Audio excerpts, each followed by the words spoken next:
ഹരി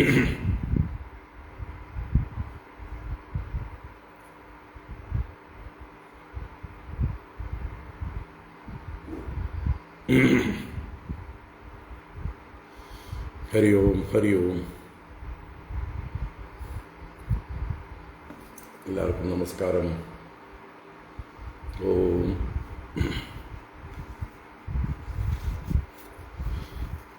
ഓം ശുക്ലാംബരധരം വിഷ്ണും ശശിവർണം ചതുർഭുജം പ്രസന്നവദനം ധ്യായേത് സർവവിഘ്നോപശാന്തയേ.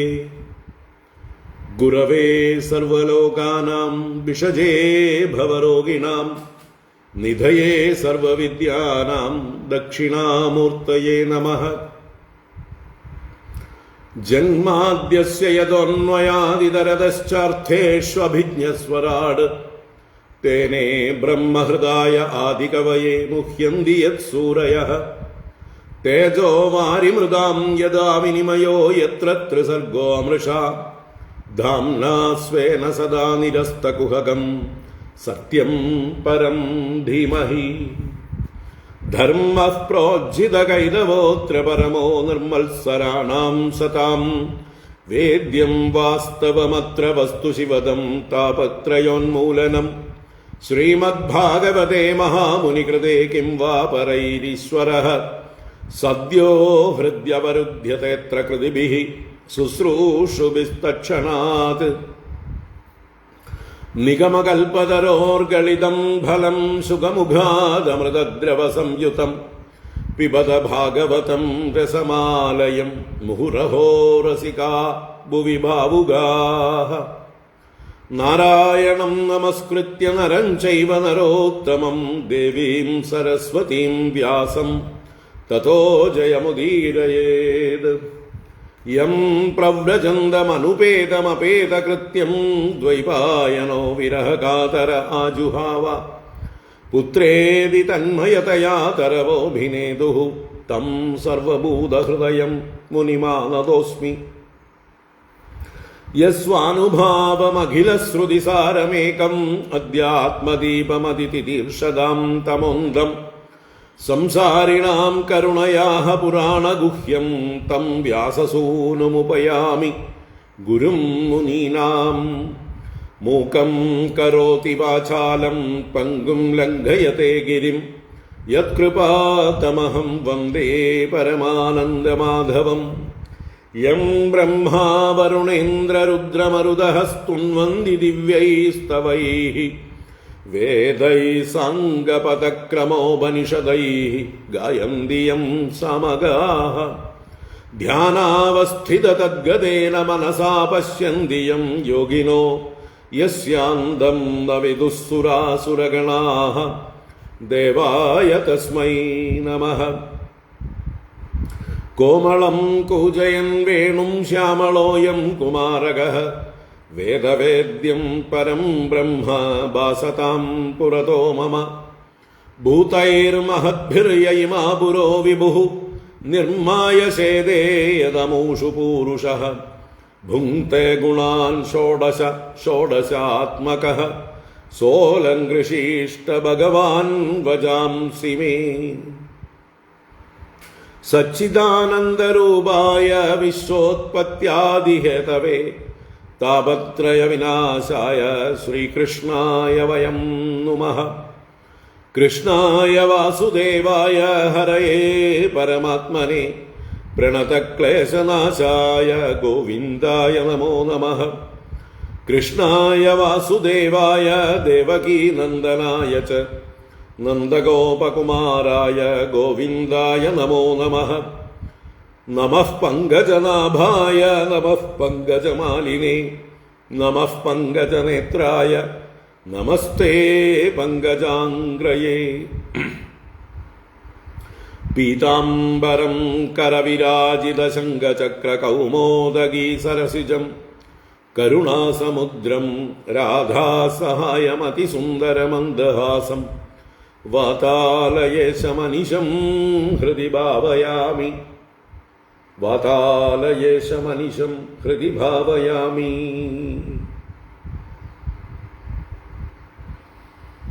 ഓം നമോ ഭഗവതേ വാസുദേവായ. ഓം നമോ നാരായണായ. ശ്രീ ഗുരുവായൂരപ്പ ശരണം.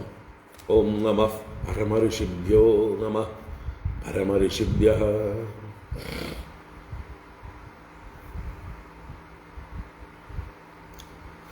ശ്രീ ഗുരുഭ്യോ നമഃ. ഹരി ഓം. എല്ലാവർക്കും നമസ്കാരം. എല്ലാവർക്കും സുപ്രഭാതം, ശുഭദിനം. ഭാഗവത ജ്ഞാനഗംഗയിലേക്ക് സുസ്വാഗതം, സുസ്വാഗതം.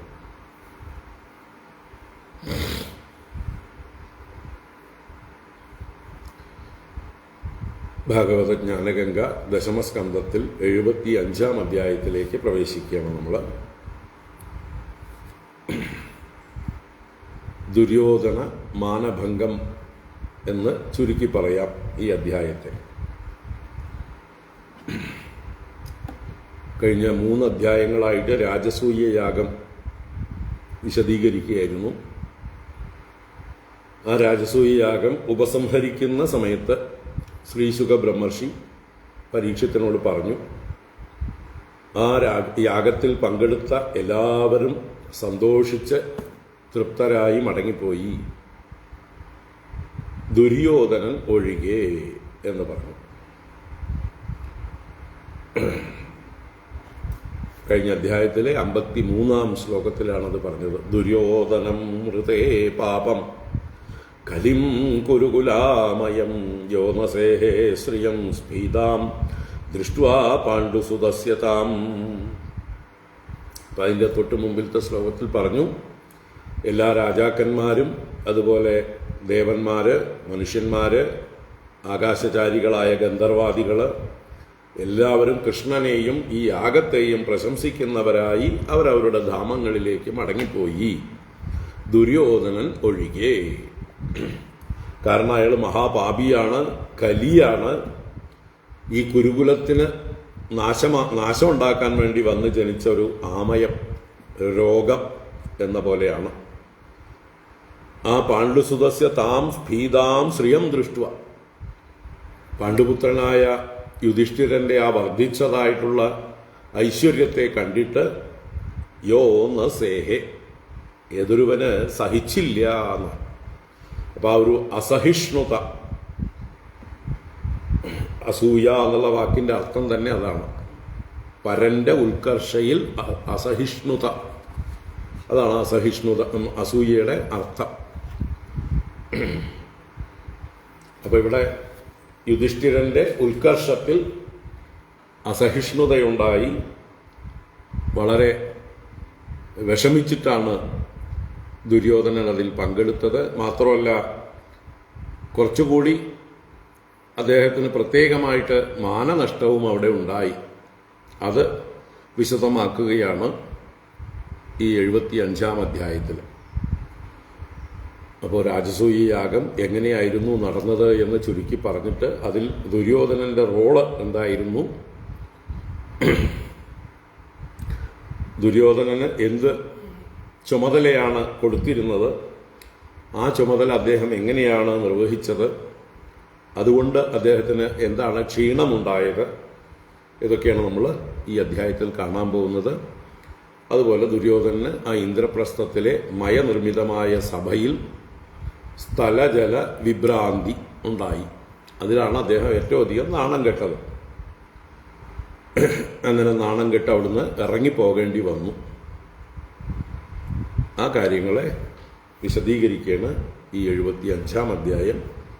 നമുക്ക് നോക്കാം, വായിച്ചിട്ട്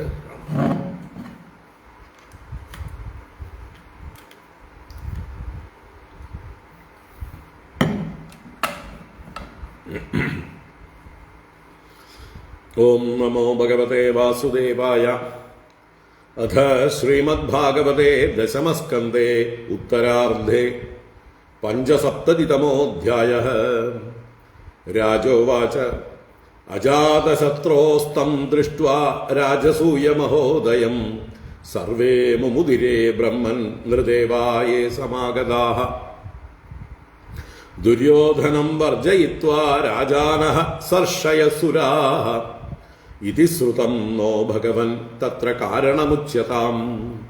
ഋഷിരുവാച പിതാമഹസ്യ തേ യജ്ഞേ രാജസൂയേ മഹാത്മനഃ ബാന്ധവാഃ പരിചര്യായാം തസ്യാസൻ പ്രേമബന്ധനാഃ. ഭീമോ മഹാനസാധ്യക്ഷോ ധനാധ്യക്ഷഃ സുയോധനഃ. സഹദേവസ്തു പൂജായാം നകുലോ ദ്രവ്യസാധനേ. ഗുരുശുശ്രൂഷണേ ജിഷ്ണുഃ കൃഷ്ണഃ പാദാവനേ ജനേ. പരിവേഷണേ ദ്രുപദ കർണോ ദാനേ മഹാമനാഃ. യുയുധാനോ വികർണശ്ച ഹാർദിക്യോ വിദുരാദയഃ. ബാൽഹീകപുത്രാ ഭൂര്യാദ്യാ യേ ച സന്ദർദനാദയഃ. നിരൂപിതാ മഹായജ്ഞേ നാനാകർമ്മസു തേ തദാ. പ്രവർത്തന്തെ സ്മ രാജേന്ദ്ര രാജ്ഞഃ പ്രിയചികീർഷവഃ. ഋത്വിക്സദസ്യ ബഹുവിൽ സ്വസുഹൃത്തമേഷു സൃഷ്ടേഷു സൂനൃതസമർഹണ ദക്ഷിണാഭിഃ. ചൈദ്യേ ച സാത്വതപതേശ്ചരണം പ്രവിഷ്ടേ ചക്രുസ്തതസ്തു അവഭൃതസ്നപനം ദ്യുനദ്യാം. മൃദംഗശങ്കപണവദുന്ദുര്യാനകഗോമുഗാഃ. വാദിത്രാണി വിചിത്രാണി നേതുരാവഭൃതോത്സവേ. നർത്തക്യോ നൃതുർഹൃഷ്ടാ ഗായകായൂധശോ ജഗുഃ. വീണാ വേണുതലോന്നാദഃ തേഷാം സദിവമസ്പൃശത്. യസ്മിൻ തദാ മധുപതേർമഹിഷീ സഹസ്രം.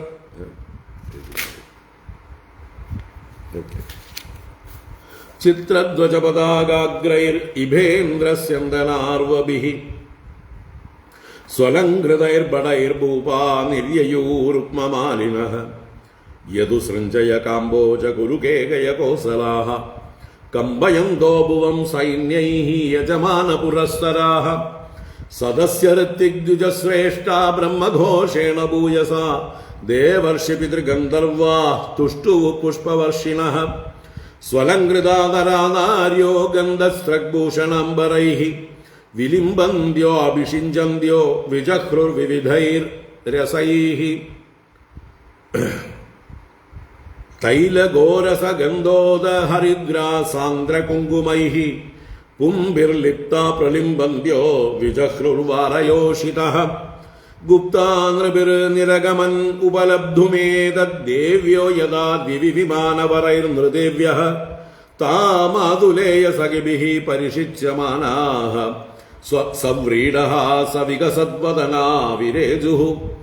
താ ദേവരാൻ ഉദസഖീൻ ശിശിചുർധൃതീഭിഃ. ക്ലിനാംബരാ വിവൃതഗാത്രകുചോരുമദ്യാഃ. ഔത്സുക്യമുക്തകബരാച്യവമാനമാല്യാഃ. ക്ഷോഭം ദദുർമലധിയാം രുചിരൈർവിഹാരൈഃ. സസമ്രാജ്ഞതമാരൂഢഃ സദസ്വം രുക്മമാലിനം. വ്യരോചത സ്വപത്നീഭിഃ ക്രിയാഭിക്രതുരാടിവ. പത്നീ സംയാജാവഭൃത്യൈശ്ചരിത്വാ തേ തം ഋത്വിജഃ. ആചാന്തം സ്നാപയാഞ്ചക്രുഃ ഗംഗായാം സഹ കൃഷ്ണയാ. ദേവദുന്ദുഭയോ നേതുഃ നരദുന്ദുഭിഃ സമം. മുമുചു പുഷ്പവർഷാണി ദേവർഷി പിതൃമാനവാഃ. സസ്നുസ്തത്ര തതഃ സർവേ വർണ്ണാശ്രമയുതാ നരാഃ. മഹാപാദക്യപി യതഃ സദ്യോ മുച്യേത കിൽബിഷാദ്. അധരാജാഹതേ ക്ഷൗമേ പരിദായ സ്വലംകൃതഃ. ഋത്വിക് സദസ്യ വിപ്രാദീൻ ആനർച്ചാഭരണംബരൈഃ. ബന്ധുജ്ഞാതിനൃപാൻ മിത്രസുഹൃദോ അന്യാംശ്ച സർവശഃ. അഭീക്ഷ്ണം പൂജയാമാസ നാരായണപരോ നൃപഃ. സർവേ ജനാസുരരുജോ മണികുണ്ടലസ്രഗ്. ഉഷ്ണീഷകഞ്ജുകദുകൂലമഹാർഘ്യഹാരാഃ. നാര്യശ്ച കുണ്ടലയുഗാളകവൃന്ദജുഷ്ടവക്ത്രശ്രിയഃ കനകമേഖലയാ വിരേജുഃ. അദർത്തിജോ മഹാശീലാഃ സദസ്യാ ബ്രഹ്മവാദിനഃ. ബ്രഹ്മക്ഷത്രിയവിക്ഷൂദ്രാ രാജാനോ യേ സമാഗതാഃ. ദേവർഷി പിതൃഭൂതാനി ലോകപാലാഃ സഹാനുഗാഃ. പൂജിതാസ്തമനുജ്ഞാപ്യ സ്വധാമാനിയയുർനൃപ. ഹരിദാസസ്യ രാജർഷേ രാജസൂയ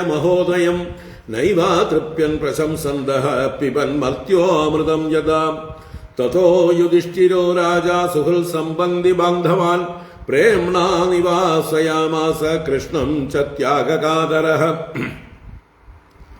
ഭഗവാനപി തത്രാംഗന്യവാൽസീതത് പ്രിയങ്കരഃ. പ്രസ്ഥാപ്യ യദുവീരാംശ്ച സാമ്പാദീംശ്ച കുശസ്ഥലീം. ഇത്തം രാജാ ധർമ്മസുതോ മനോരഥമഹാർണവം സുദുസ്തരം സമുത്തീര്യ കൃഷ്ണേനാസീത് ഗതജ്വരഃ. ഏകദാന്തഃ പുരേ തസ്യ വീക്ഷ്യ ദുര്യോധനശ്രിയം അതപ്യത് രാജസൂയസ്യ മഹിത്വം ചാച്യുതാത്മനഃ. യസ്മിൻ നരേന്ദ്ര ദിദിജേന്ദ്ര സുരേന്ദ്ര ലക്ഷ്മീഃ നാനാവിഭാന്തി കില വിശ്വസൃജോപക്ലുപ്താഃ. താഭിപതീം ദ്രുപദരാജസുതോപദസ്ഥേ യസ്യാം വിഷക്തഹൃദയഃ കുരുരാടതപ്യത്. യസ്മിൻ തദാ മധുപതേർമഹിഷീ സഹസ്രം ശ്രോണീബലേന ശനകൈക്വണദംഘ്രിശോഭം മധ്യേ സുചാരുകുചകുങ്കുമശോണഹാരം ശ്രീമന്മുഖം പ്രചലകുണ്ടലകുന്തളാഢ്യം. സഭായാം മയക്ലുപ്തായാം ത്വാഭിധർമ്മസുതോധിരാട് വൃതോ അനുജൈർബന്ധുഭിശ്ച കൃഷ്ണേനാഭിസ്വചക്ഷുഷാം. ആസീന കാഞ്ചനേ സാക്ഷാദാസനേ മഘവാനിവ പാരമേഷ്ട്യ ശ്രിയാജുഷ്ടഃ സ്തൂയമാനശ്ച വന്ദിഭിഃ. തത്ര ദുര്യോധനോ മാനീ പരീതോ ഭ്രാതൃവൃന്ദ കിരീടമാലിന്യവിശത് അസിഹസ്തഃ ക്ഷിപൻരുഷാ. സ്ഥലേഭ്യഗൃഹ്ണാദ് വസ്ത്രാന്തം ജലം മത്വാ സ്ഥലേ പതത്. ജലേ ച സ്ഥലവദ്ഭ്രാന്ത്യാ മയമായാ വിമോഹിതഃ. ജഹാസ ഭീമസ്തം ദൃഷ്ട്വാ സ്ത്രിയോ നൃപതയോ പരേ നിവാര്യമാണാപ്യംഗരാജ്ഞാ കൃഷ്ണാനുമോദിതാഃ. സവ്രീഡിതോ വാഗ്വദനോരുഷാജ്വലൻ നിഷ്ക്രമ്യ തൂഷ്ണീം പ്രയയൗ ഗജാഹ്വയം. ആഹേതി ശബ്ദഃ സുമഹാനഭൂത്സതാം അജാതശത്രുർവിമനാ ഇവാഭവത്. ബഭൂവ തൂഷ്ണീം ഭഗവാൻ ഭുവോ ഭരം സമുജ്ജിഹീർഷുർഭ്രമതിസ്മയദൃശാം. ഏതത്തെ വിഹിതം രാജൻ യത്പൃഷ്ടോഹമിഹ ത്വയാ സുയോധനസ്യ ദൗരാത്മ്യം രാജസൂയേ മഹാക്രതൗ. ഹരി ഓം. ഇത് ശ്രീമദ് ഭാഗവതേ മഹാപുരാണേ പാരമഹംസ്യാം സംഹിതായാം ദശമസ്കന്ധേ ഉത്തരാർദ്ധേ ദുര്യോധനമാനഭംഗോ നാമ പഞ്ചസപ്തതിതമോऽധ്യായഃ. സർവത്ര ഗോവിന്ദനാമ സങ്കീർത്തനം. ഗോവിന്ദ ഗോവിന്ദ. നാരായണാഖില ഗുരോ ഭഗവൻ നമസ്തേ. നാരായണാഖില ഗുരോ ഭഗവൻ നമസ്തേ. നാരായണാഖില ഗുരോ ഭഗവൻ നമസ്തേ.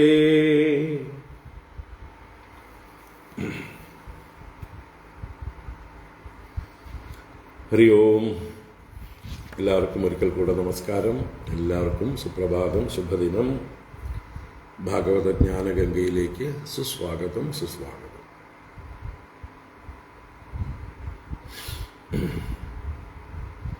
അപ്പോൾ കഴിഞ്ഞ അധ്യായങ്ങളിൽ 3 അധ്യായങ്ങളിലായിട്ട് യുധിഷ്ഠിരന്റെ രാജസൂയം വിസ്മരിച്ചു.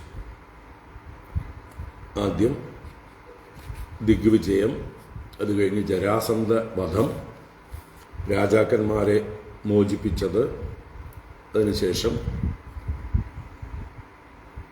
ബ്രാഹ്മണരെ ഋത്വിക്കുകളായി വരിച്ചത്, യുധിഷ്ഠിരൻ ദീക്ഷ വരിച്ചു, അതുപോലെ യാഗഭൂമി സ്വർണ്ണക്കലപ്പ കൊണ്ട് ഉഴുതു, അതിനുശേഷം യാഗം ആരംഭിച്ചു. അവിടെ എല്ലാ ദേവന്മാരും, ബ്രഹ്മദേവനും മഹാദേവനും അടക്കം എല്ലാ മുനിമാരും എല്ലാ വിഭാഗത്തിൽപ്പെട്ട ആളുകളും ഈ രാജസൂയയാഗം അപൂർവമാണ്. മുമ്പ് നടന്ന കാലത്തൊന്നും ഇവരൊന്നും ഉണ്ടായിരുന്നില്ല എന്ന് പറയാം. അതുകൊണ്ട് തന്നെ ഇനിയും ഇതുപോലൊരു യാഗം കാണാൻ കഴിയില്ല എന്നറിഞ്ഞുകൊണ്ട് എല്ലാ പ്രമുഖരും അവിടെ സാന്നിധ്യം ചെയ്തിരുന്നു. ആ സഭയിൽ സൗത്യം എന്നുള്ളതായിട്ടുള്ള ദിവസം അഗ്രാസനത്തിലിരുത്തി പൂജിക്കേണ്ടത് ആരെ എന്നുള്ള ചിന്തയുണ്ടായപ്പോൾ മറ്റുള്ളവർക്കൊന്നും ഉത്തരം കിട്ടാതിരുന്ന സമയത്ത്, കാരണം ഒരുപാട് പേര് നിറഞ്ഞിരിപ്പുണ്ട്, ഗംഭീരന്മാരാണ്, ഓരോരുത്തർക്കും ഓരോ മഹിമയാണുള്ളത്. അപ്പം ഇതിൽ ആരെ പൂജിക്കും എന്നുള്ളതായിട്ടുള്ള ശങ്ക എല്ലാവർക്കും ഉണ്ടായി. ആ സമയത്ത് സഹദേവൻ എഴുന്നേറ്റ് നിന്ന് അച്യുതനാണ് പൂജ അർഹിക്കുന്നത് എന്നുള്ളത് വളരെ വിസ്തരിച്ച് ന്യായീകരിച്ചു. അച്യുതന്റെ യോഗ്യതകൾ എടുത്തു പറഞ്ഞു. ഈ പ്രപഞ്ചത്തിന്റെ മുഴുവൻ സൃഷ്ടിസ്ഥിതി സംഹാരങ്ങൾ ലീലയായി ചെയ്യുന്ന ഇവൻ തന്നെയാണ് സകല ദേവതകളും സകല ചരാചരങ്ങളും. ഇവനെ പൂജിച്ചാൽ ലോകം തന്നെ തൃപ്തി അടയും, എല്ലാവരും പ്രസാദിക്കും എന്നുള്ള ന്യായം പറഞ്ഞ് അവതരിപ്പിച്ചു. എല്ലാവരും അതിനെ സാധു സാധു എന്ന് അംഗീകരിച്ചു. അങ്ങനെ ഭഗവാനെ അഗ്രാസനത്തിലിരുത്തി യുധിഷ്ഠിരൻ പാഞ്ചാലിയോടുകൂടി ചേർന്ന് പാദം കഴുകി ആ പാദതീർത്ഥത്തെ തൻ്റെ ശിരസിലും ഭാര്യയുടെ ശിരസിലും അനുജന്മാരുടെ ശിരസിലും സദസ്സിലുള്ളവരുടെയൊക്കെ ശിരസിലൊക്കെ തളിച്ചു. അങ്ങനെ എല്ലാവരും നിർവൃതി അടഞ്ഞിരിക്കുന്ന സമയത്താണ് ശിശുപാലൻ എഴുന്നേറ്റ് സഭയിൽ എന്താ പറയുക, യോഗ്യന്മാരായിട്ടുള്ള എത്ര ആളുകളുണ്ട്, അറിവുള്ളവർ എത്ര പേരുണ്ട്, ഇവരെല്ലാം ഇരിക്കെ ഈ ഗോപാലനെയാണോ നിങ്ങൾ അഗ്രാസനത്തിലിരുത്തി പൂജിക്കുന്നത്? നിങ്ങൾക്കൊക്കെ എന്തു പറ്റി എന്ന് പറഞ്ഞുകൊണ്ട് എല്ലാവരെയും വിമർശിച്ചുകൊണ്ടും കൃഷ്ണനെ നല്ലതുപോലെ നിന്ദിച്ചുകൊണ്ടുമുള്ള വാക്കുകളെ പറഞ്ഞു. ഇവൻ എങ്ങനെ പൂജ അർഹിക്കുന്നു? സപര്യാം കഥമർഹതി, സപര്യാം കഥമർഹതി എന്ന് ആവർത്തിച്ച് ചോദിച്ചു. എന്തായാലും ഈ ശിശുപാലന്റെ നിന്ദ കേട്ട് പാണ്ഡവന്മാരും മറ്റ് രാജാക്കന്മാരും ഒക്കെ കോപിച്ചുകൊണ്ട് ആയുധങ്ങളുമായി ആക്രമിക്കാനായിട്ട് വന്നു. ആ സമയത്ത് ശിശുപാലനും ആയുധവും എടുത്ത് വാളും പരിചയമെടുത്ത് യുദ്ധത്തിന് തയ്യാറായി. ഭഗവാൻ എല്ലാവരെയും തടഞ്ഞുകൊണ്ട് സ്വയം തൻ്റെ ചക്രത്തെ സ്മരിച്ച് ആ ചക്രം കൊണ്ട് ശിശുപാല ശിരച്ഛേദം ചെയ്തു. അത്ഭുതം! ആ ശിശുപാലന്റെ ശരീരത്തിൽ നിന്ന് ഒരു ജ്യോതിസ് ഭഗവാന്റെ ശരീരത്തിൽ വിലയിച്ചു. അങ്ങനെ 3 ജന്മങ്ങളെ കൊണ്ട് ഭഗവാനെ തന്നെ ദ്വേഷബുദ്ധിയോടുകൂടി ധ്യാനിച്ചിട്ടാണെങ്കിലും ഭഗവാനെ തന്നെ പ്രാപിച്ചു. ഭാവോഹി ഭവകാരണം എന്ന് പറഞ്ഞു. ഭാവമാണ് ഭവത്തിന് കാരണം. നിങ്ങൾ എന്ത് ഭാവന ചെയ്യുന്നോ അതായി ഭവിക്കും. As you think so you become. അപ്പോൾ നമ്മുടെ ഭാവം അത് സൽഭാവമാവട്ടെ, നല്ല ഭദ്രങ്ങളായ ചിന്തകളാകട്ടെ. എപ്പോഴും നല്ലത് ചിന്തിക്കാൻ, ശുഭസങ്കല്പങ്ങൾ ഉണ്ടാവാൻ നമുക്ക് ശ്രമിക്കാം എന്ന് പറയാം. നമ്മുടെ വാസനകൾ സമ്മതിക്കില്ല, എങ്കിലും ബോധപൂർവം ആ വാസനകളെ തടഞ്ഞു നിർത്തിക്കൊണ്ട് ശാസ്ത്രങ്ങളിൽ നിന്നും ആചാര്യന്മാരിൽ നിന്നും ശ്രവണം ചെയ്തതായിട്ടുള്ള നല്ല കാര്യങ്ങൾ, ഈശ്വര തത്വം, ഇതെല്ലാം നിരന്തരം സ്മരിക്കാനായിട്ട് നമുക്ക് സാധിക്കട്ടെ. അങ്ങനെ സ്മരിച്ച് സ്മരിച്ച് ആ തത്വവുമായി താതാത്മ്യം പ്രാപിക്കാൻ നമുക്കും കഴിയട്ടെ. അപ്പോൾ എന്തായാലും ആ ശിശുപാല വധം കഴിഞ്ഞു. എല്ലാവരും ഹാ ഹാ ഹാ എന്ന് ശബ്ദമുണ്ടായി, പുഷ്പവൃഷ്ടി ഉണ്ടായി എന്നൊക്കെ പറഞ്ഞു. അത് കഴിഞ്ഞ് യാഗം പൂർത്തീകരിച്ചു. അവഭൃത സ്നാനം ചെയ്തു യുധിഷ്ഠിരൻ. അത് കഴിഞ്ഞ് ഭഗവാൻ കുറച്ച് ദിവസം താമസിച്ചു, മാസങ്ങളോളം താമസിച്ചു. അത് കഴിഞ്ഞ് തിരിച്ച് ദ്വാരകയിലേക്ക് പോകുന്നു. അങ്ങനെ ചുരുക്കി പറഞ്ഞു. അപ്പോഴാണ് സന്ദർഭത്തിൽ പറഞ്ഞത്, എല്ലാവരും സന്തോഷിച്ച് കൃഷ്ണനെയും യാഗത്തെയും പ്രശംസിച്ചുകൊണ്ട് പോയി, ദുര്യോധനൻ ഒഴികെ എന്നൊരു വാക്കും കൂടി ശ്രീ സുഖബ്രഹ്മർഷി പ്രയോഗിച്ചു. ഇത് കേട്ടിട്ടാണ് ഈ അധ്യായത്തിൽ പരീക്ഷിത്ത് രാജാവ് എന്തുകൊണ്ട് ജ്യേഷ്ഠന്റെ രാജസൂയാഗം ഗംഭീരമായപ്പോൾ ദുര്യോധനൻ മാത്രം, അനുജനായ ദുര്യോധനൻ അതിനെ എന്തുകൊണ്ട് അദ്ദേഹത്തിന് അസഹിഷ്ണുതയുണ്ടായി, വിശദമായി പറയൂ എന്ന് ചോദിക്കുകയാണ്. ആ ചോദ്യത്തിന് ഉത്തരമായിട്ടാണ് യാഗത്തെ ഒന്നുകൂടെ അതിൻ്റെ അവസാന ഭാഗം കുറച്ച് വിസ്തരിച്ച് പറഞ്ഞ് ദുര്യോധനന് സഹിക്കാൻ പറ്റാതിരുന്നതിൻ്റെ കാരണങ്ങൾ വിസ്തരിക്കുന്നത്. അപ്പോൾ അവഭൃത സ്നാനം എന്ന ചടങ്ങിനെ കുറിച്ച് വിസ്തരിച്ചും പറയുന്നുണ്ട്. നമുക്ക് നോക്കാം. ഓം നമോ ഭഗവതേ വാസുദേവായ.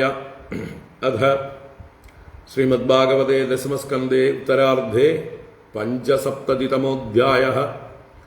രാജോവാച അജാതശത്രോസ്തം ദൃഷ്ട്വാ രാജസൂയമഹോദയം സർവേ മുമുദിരേ ബ്രഹ്മൻ നൃദേവായേ സമാഗതാഃ ദുര്യോധനം വർജയിത്വാ രാജാനഃ സർഷയസുരാഃ ഇതി ശ്രുതം നോ ഭഗവൻ തത്ര കാരണമുച്യതാം. രാജോവാച അജാതശത്രോസ്തം ദൃഷ്ട്വാ രാജസൂയമഹോദയം സർവേ മുമുദിരേ ബ്രഹ്മൻ നൃദേവാ യേ സമാഗതാഃ ദുര്യോധനം വർജയിത്വാ രാജാനഃ സർഷയസുരാഃ ഇതി ശ്രുതം നോ ഭഗവൻ തത്ര കാരണമുച്യതാം. പരീക്ഷിത്ത് രാജാവ് ചോദ്യം ചെയ്യുകയാണ് തൻ്റെ പിതാമഹന്മാരുടെ യാഗത്തിനെ കുറിച്ച് തന്നെ. അജാതശത്രോഹോ തം ദൃഷ്ട്വാ രാജസൂയ മഹോദയം. അജാതശത്രു ആരാണ്? യുധിഷ്ഠിരൻ. അദ്ദേഹത്തിന് ദിഗ്വിജയം നേടി ശത്രുക്കളൊന്നും ഇല്ലാതെയായി.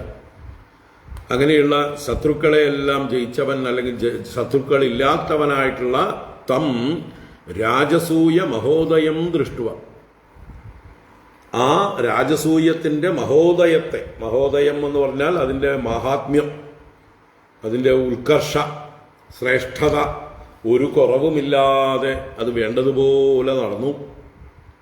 അപ്പൊ അതിൻ്റെ ആ ഒരു വിജയത്തെക്കുറിച്ച് ദൃഷ്ട്വാ കണ്ടിട്ട് സമാഗതാഹ നൃദേവാഹ യേ സർവേ മുമുദിരേ, യേ നൃദേവാഹ, ഏതൊക്കെ രാജാക്കന്മാരാണോ സമാഗതാഹ അവിടെ വന്നു ചേർന്നിരുന്നത്, പങ്കെടുത്തിരുന്നത്, സകല മനുഷ്യരും ദേവന്മാരും എല്ലാവരും നൃദേവാഹ എന്നുള്ളത് കൊണ്ട് പല അർത്ഥങ്ങളാണ്.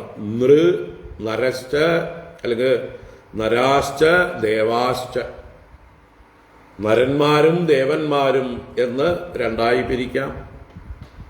നൃദേവാഹ എന്ന് പറയുമ്പോൾ നരന്മാരിൽ ദേവന്മാരായിട്ടുള്ളവർ, അത് ബ്രാഹ്മണരെയും നൃദേവന്മാരെന്ന് പറയും, ക്ഷത്രിയന്മാരെയും രാജാക്കന്മാരെയും നൃദേവന്മാരെന്ന് പറയും.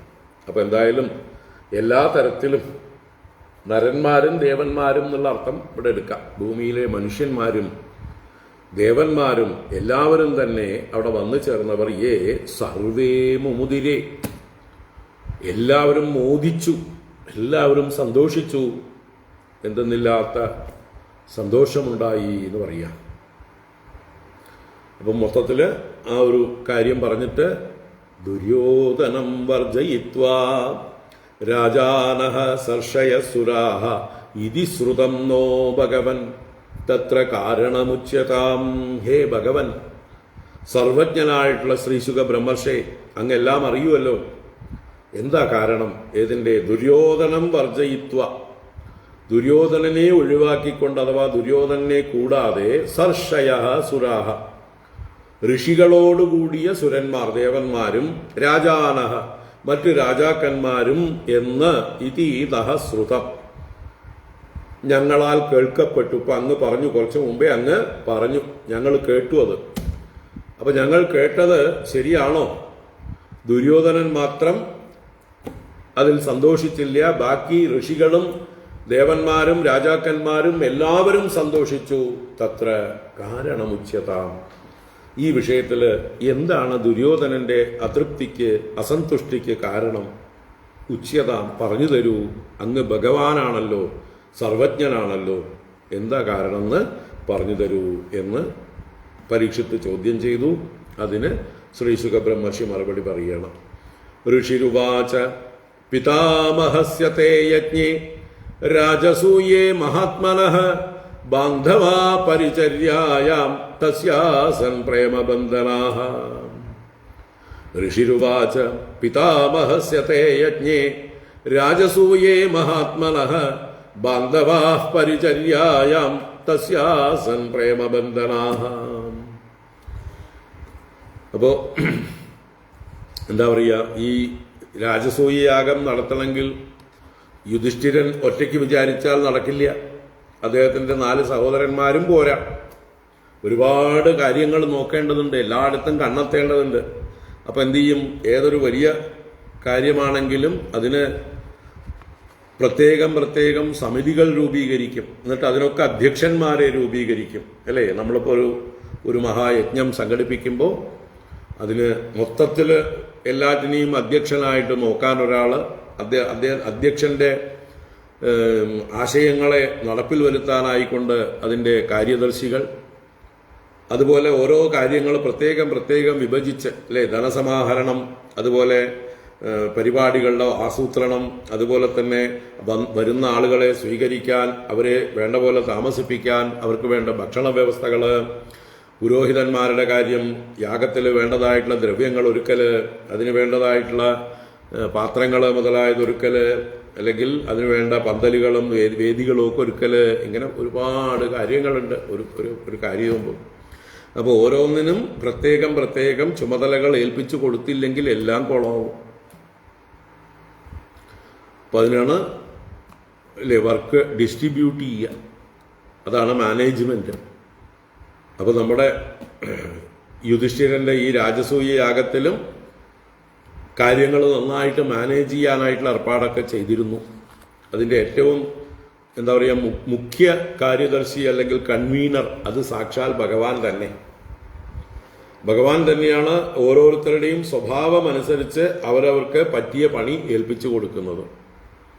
ഇന്ന ആൾ ഇന്ന കാര്യത്തിന് ബെസ്റ്റാണ്, അദ്ദേഹത്തിന് അഭിരുചിക്ക് പറ്റിയതാണിത്, താല്പര്യപൂർവം അദ്ദേഹം ആ കാര്യം നോക്കിക്കോളും.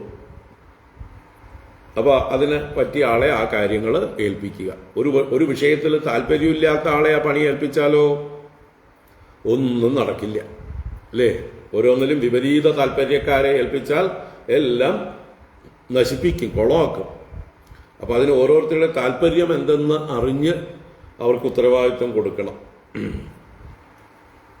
ഓരോന്നിലുള്ള വാസനകൾ, അഭിരുചികൾ നോക്കിയിട്ട് വേണം അവരവരെ ചുമതല ഏൽപ്പിക്കാനായിക്കൊണ്ട്. അപ്പം അങ്ങനെയാണ് ഇവിടെ സംഭവിച്ചത്. അതാണ് ഇവിടെ പറയുന്നത്. മഹാത്മനഃ തേ പിതാമഹസ്യ രാജസൂയേ യജ്ഞേ, മഹാത്മാവായ അങ്ങയുടെ പിതാമഹന്റെ രാജസൂയ യജ്ഞത്തിൽ, ആ യാഗത്തിൽ, പ്രേമബന്ധനാഹ ബാന്ധവാഹ തസ്യ പരിചര്യായാം ആസന്ന്. പ്രേമബന്ധനാഹ ബാന്ധവാഹ, ഈ യുധിഷ്ഠിരനോട് പ്രേമം കൊണ്ട് ബന്ധിക്കപ്പെട്ടവരായിട്ടുള്ളവർ, യുധിഷ്ഠിരനോടുള്ള സ്നേഹവാത്സല്യങ്ങൾ, കടപ്പാടുകൾ, ബഹുമാനമൊക്കെ ഉള്ളവരായിട്ടുള്ള ബന്ധുജനങ്ങൾ, ബാന്ധവാഹ തസ്യ പരിചര്യായാമാസൻ, തസ്യ യുധിഷ്ഠിരസ്യ പരിചര്യായ. പരിചര്യ എന്ന് പറഞ്ഞാൽ ചുറ്റും നടക്കുക എന്നാണ് അർത്ഥം. ചുറ്റും നടക്കുക എന്ന് പറഞ്ഞാൽ സേവിക്കുക. അപ്പൊ ചുറ്റും നടന്നുകൊണ്ട് ഇദ്ദേഹത്തിന്റെ കയ്യും കാലുമായിട്ട് അദ്ദേഹം എന്ത് ആജ്ഞാപിക്കുന്നുവോ അതിനെ ചെയ്യുക. അങ്ങനെ കിങ്കരന്മാരായി പ്രവർത്തിച്ചു. ആസൻ. അപ്പൊ യുധിഷ്ഠിരനെ സേവിച്ചുകൊണ്ട്, യുധിഷ്ഠിരന്റെ ആജ്ഞയെ അനുസരിച്ചുകൊണ്ട് കിങ്കരന്മാരായി അദ്ദേഹത്തിന്റെ ബന്ധുജനങ്ങൾ പ്രവർത്തിച്ചു. അപ്പോൾ ആരൊക്കെ ഏതേത് ചുമതലകൾ വഹിച്ചു എന്ന് ചുരുക്കി പറയുകയാണെങ്കിൽ, ഭീമോ മഹാനസാധ്യക്ഷോ ധനാധ്യക്ഷസുയോധനഃ സഹദേവസ്തു പൂജായാം നകുലോ ദ്രവ്യസാധനേ. ക്രമത്തിൽ പറഞ്ഞു പോകുന്നുണ്ട്. ഇതൊക്കെ കൂടുതൽ വിശദീകരിച്ച് കാണണമെങ്കിൽ മഹാഭാരതത്തിൽ പോണം. അപ്പോ ഭീമോ മഹാനസാധ്യക്ഷോ ധനാധ്യക്ഷഃ സുയോധനഃ സഹദേവസ്തു പൂജായാം നകുലോ ദ്രവ്യസാധനേ.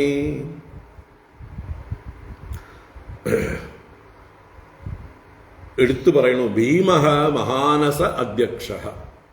മഹാനസം എന്ന് പറഞ്ഞാൽ അടുക്കള എന്നാണ് പര്യായം. അടുക്കളയുടെ സംസ്കൃത വാക്കാണ് മഹാനസം എന്നുള്ളത്. അപ്പോ മഹാനസത്തിന്റെ അധ്യക്ഷൻ, പാചകശാലയുടെ പതി, അതാരാണ്? ഭീമഃ. ബെസ്റ്റ് ആളെയാണ് തിരഞ്ഞെടുത്തത്. ഇതിലും നല്ലൊരാളെ കിട്ടാനില്ല ഈ കാര്യത്തിന് എന്നർത്ഥം. എന്താ കാര്യം? നല്ലോണം ഭക്ഷണം കഴിക്കുന്ന ആളുകൾ വേണം ഭക്ഷണ കാര്യങ്ങളുടെ നേതൃത്വം വഹിക്കാൻ. അല്ലെങ്കിൽ എന്താ പറയുക, അല്പമാത്രം ഭക്ഷിക്കുന്ന ആളുകളുടെ കണക്ക് കൂട്ടല് എല്ലാവരും തങ്ങളെ പോലെ ആയിരിക്കുന്നു എന്നാണ്, അല്ലേ? ഞാൻ ദിവസവും ഒരു ഇഡ്ഡലിയെ കഴിക്കുള്ളൂ, അതുകൊണ്ട് എൻ്റെ വീട്ടിൽ വരുന്ന അതിഥികളുമൊക്കെ ഓരോ ഇഡ്ഡലിയെ കഴിക്കുള്ളൂ. അതുകൊണ്ട് 5 പേര് അതിഥികൾ വന്നാൽ 6 ഇഡ്ഡലി ഉണ്ടാക്കിയാൽ എനിക്കും അവർക്കും മതിയാവും. ഇങ്ങനെ കരുതുക. അപ്പോൾ വന്നവർക്ക് ഒന്നും മൂക്കിൽ കൂടെ കയറ്റാൻ പോലും തികയില്ല. അതുപോലെ നല്ല രുചിയുള്ള ഭക്ഷണം കഴിച്ച് ശീലമുള്ളവരായിരിക്കണം. വിശപ്പിൻ്റെ വേദന അറിഞ്ഞവരായിരിക്കണം. ഇതെല്ലാം അറിയുന്ന ആളാണ് ഭീമസേനൻ. അജ്ഞാതവാസക്കാലത്തും മറ്റുമൊക്കെ നല്ല ഭക്ഷണം കിട്ടാതെയൊക്കെ കഷ്ടപ്പെട്ടിട്ടുണ്ട്. അജ്ഞാതവാസമല്ല, മറ്റേ അരക്കില്ലത്തിൽ നിന്ന് രക്ഷപ്പെട്ട് ഏകചക്ര എന്ന് പറയുന്നതായിട്ടുള്ള ഗ്രാമത്തിൽ വസിക്കുന്ന കാലത്ത്. അപ്പോൾ എന്ത് കിട്ടിയാലും 5 പേര് മക്കളും കുന്തിദേവിയും കൂടി പങ്കിട്ടെടുക്കുമ്പോൾ ഇവർ ഓരോരുത്തരും ഭീമസേനന് അവരവരുടെ പകുതി കൊടുക്കും. യുധിഷ്ഠിരൻ തൻ്റെ പകുതി കൊടുക്കും, അർജുനൻ തൻ്റെ പകുതി കൊടുക്കും, നകുല സഹദേവന്മാർ തങ്ങൾക്ക് കിട്ടിയതിൻ്റെ പകുതി ഭീമസേനന് കൊടുക്കും, കുന്തിദേവിയും കൊടുക്കും. അങ്ങനെ മൊത്തത്തിൽ കിട്ടിയതിൻ്റെ പകുതിയിലധികം ഭീമസേനൻ ഭക്ഷിക്കും. എന്നാലും അദ്ദേഹത്തിന് തൃപ്തിയാവില്ല. അതുകൊണ്ട് അദ്ദേഹത്തിന് വൃഗോദരൻ എന്ന് പേര്. വൃഗോദരൻ എന്ന് പറഞ്ഞാൽ എന്താ? വൃഗം എന്നാൽ ചെന്നായ. ചെന്നായയെ പോലെ ഉദരമുള്ളവൻ എന്ന് പറഞ്ഞാലോ നല്ല ദഹനശക്തിയുള്ളവൻ. എന്താ? വായുപുത്രനാണേ. അപ്പൊ പ്രാണവായു നല്ല ശക്തിയുള്ളതാണ്. അത് തന്നെയാണ് അദ്ദേഹത്തിന്റെ കായിക ബലവും. അപ്പോ എന്ത് കഴിച്ചാലും പെട്ടെന്ന് ദഹിക്കാനുള്ള ദഹനശക്തിയുള്ള ആളാണ്. എപ്പോഴും വിശക്കും. ചെന്നായുടെ വയറ് പോലെയുള്ള വയറുള്ളവനാണ്. അപ്പൊ അതുകൊണ്ട് ഭക്ഷണം നന്നായിട്ട് കഴിക്കാനും അതിൻ്റെ രുചിയും എല്ലാം അറിയുന്ന അദ്ദേഹത്തെ തന്നെ ഇതിൻ്റെ കാര്യം ഏൽപ്പിച്ചു. ഇനി ഇദ്ദേഹം വലിയൊരു പാചകക്കാരൻ്റെ ഡ്യൂട്ടി തന്നെ ഏറ്റെടുക്കുന്നുണ്ട് അല്ലേ? അത് വിരാട രാജ്യത്ത് അജ്ഞാതവാസ കാലത്ത് ആ വിരാട രാജധാനിയിലെ പാചകക്കാരനായിട്ട് വലലൻ എന്ന പേരിൽ അജ്ഞാതവാസം ചെയ്യുന്നുണ്ട്, കീചകനെ വധിക്കുന്ന ആ കാലത്ത്. അപ്പൊ നല്ല മിടുമിടുക്കൻ പാചകക്കാരനുമാണ് എന്നർത്ഥം. നളപാചകം ചെയ്യാൻ പാകം അദ്ദേഹം പഠിച്ചിട്ടുണ്ടത്. അതവിടെ പറയുന്നുണ്ട്, നളനിൽ നിന്ന് തന്നെയാണ് തോന്നുന്നു പാചകം പഠിച്ചത്. അതുപോലെയുള്ള ആരിൽ നിന്നോ പാചകം നന്നായി പഠിച്ചിട്ടുമുണ്ട്. അപ്പോൾ എന്താ പറയുക, ഹോട്ടൽ മാനേജ്മെന്റ്, അതിൽ കാറ്ററിംഗ് ഡിപ്പാർട്ട്മെന്റ് ഒക്കെ നന്നായിട്ട് കൈകാര്യം ചെയ്യാൻ അറിയുന്ന ആളാണ് എന്ന് പറയുക. അതുകൊണ്ട് അദ്ദേഹത്തെ ആ ഡ്യൂട്ടി ഏൽപ്പിച്ചു. മഹാനസ അധ്യക്ഷ, നല്ലോണം എല്ലാവർക്കും വയറ് നിറയെ ഭക്ഷണം കൊടുക്കാൻ അദ്ദേഹം ചിന്തിക്കും. ആരും വിശക്കരുത്, ആർക്കും മതിയാവാതെ പോകരുത് എന്നുള്ള ചിന്ത എപ്പോഴും ഉണ്ടാവും. അപ്പോൾ എല്ലാവരും വന്നവരൊക്കെ സമൃദ്ധമായിട്ട് നല്ല ഭക്ഷണം കഴിച്ചിട്ട് പോകും. അപ്പോൾ ആ കാര്യം പെർഫെക്റ്റ്. ഭീമോ മഹാനസാധ്യക്ഷോ ധനാധ്യക്ഷ സുയോധന. ധനം എന്ന് പറഞ്ഞാൽ മൊത്തത്തിൽ ദ്രവ്യങ്ങളുടെയൊക്കെ കസ്റ്റോഡിയൻ, ട്രഷറർ. ട്രഷറിയുടെ ഉത്തരവാദിത്വം സുയോധനന്, സഹോദരനായ ദുര്യോധനനെ ഏൽപ്പിച്ചു. അത് ഭഗവാൻ തന്നെയാണ് റെക്കമെൻഡ് ചെയ്തത്. യുധിഷ്ഠിരൻ അത് പ്രകാരം തന്നെ ചെയ്തു. അങ്ങനെ ദുര്യോധനന്റെ കയ്യിൽ ട്രഷറി വന്നു ചേർന്നു. മൂപ്പരോ ധൂർത്തനാണ്, അല്ലെങ്കിൽ തന്നെ നല്ല ധൂർത്തനാണ് നാച്ചുറലി. പിന്നെ അസൂയയുണ്ട്. ഈ യുധിഷ്ഠിരന്റെ യാഗം എങ്ങനെ കുളമാക്കാമെന്ന് ചിന്ത എപ്പോഴും ഉണ്ട് അസൂയ കൊണ്ട്. അതുകൊണ്ട് വരുന്ന പണത്തെ, അന്നന്നാള് കിട്ടുന്ന ധനത്തെ, മറ്റ് ദ്രവ്യങ്ങളെ എല്ലാം അന്നന്നാള് വേഗം പൊടിച്ച് പിറ്റേ ദിവസത്തേക്ക് ഒന്നും ബാക്കി വെക്കരുത് എന്നുള്ള ചിന്തയുണ്ട്. പിറ്റേ ദിവസം ഒന്നുമില്ലാതെ ഇവിടെ വലയണം. വരുന്നവരൊക്കെ ഭക്ഷണം കിട്ടാതെയും സമ്മാനങ്ങൾ കിട്ടാതെയും ദക്ഷിണ കിട്ടാതെയും വസ്ത്രം കിട്ടാതെയും യുധിഷ്ഠിരനെ ശപിച്ച് ചീത്ത വിളിച്ചിട്ട് പോകണം എല്ലാവരും. ഇതാണ് ദുര്യോധനന്റെ ഉള്ള് എന്ന് കൃഷ്ണന് എന്നോ അറിയാം. സർവാന്തര്യാമിയായ ഭഗവാന് ഇതറിയാവുന്നത് കൊണ്ട് തന്നെ അദ്ദേഹത്തെ ആ പണി ഏൽപ്പിച്ചു. എന്തിനാ? അതിന് ഭഗവാന്, അതിനുള്ള ഉത്തരം ഭഗവാൻ അറിയാം.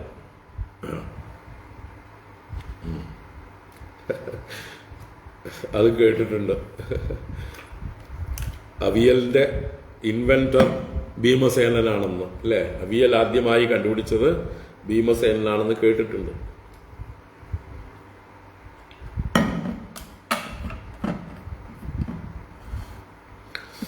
എന്തായാലും കഥ മറന്നു, കേട്ടിട്ടുണ്ട്.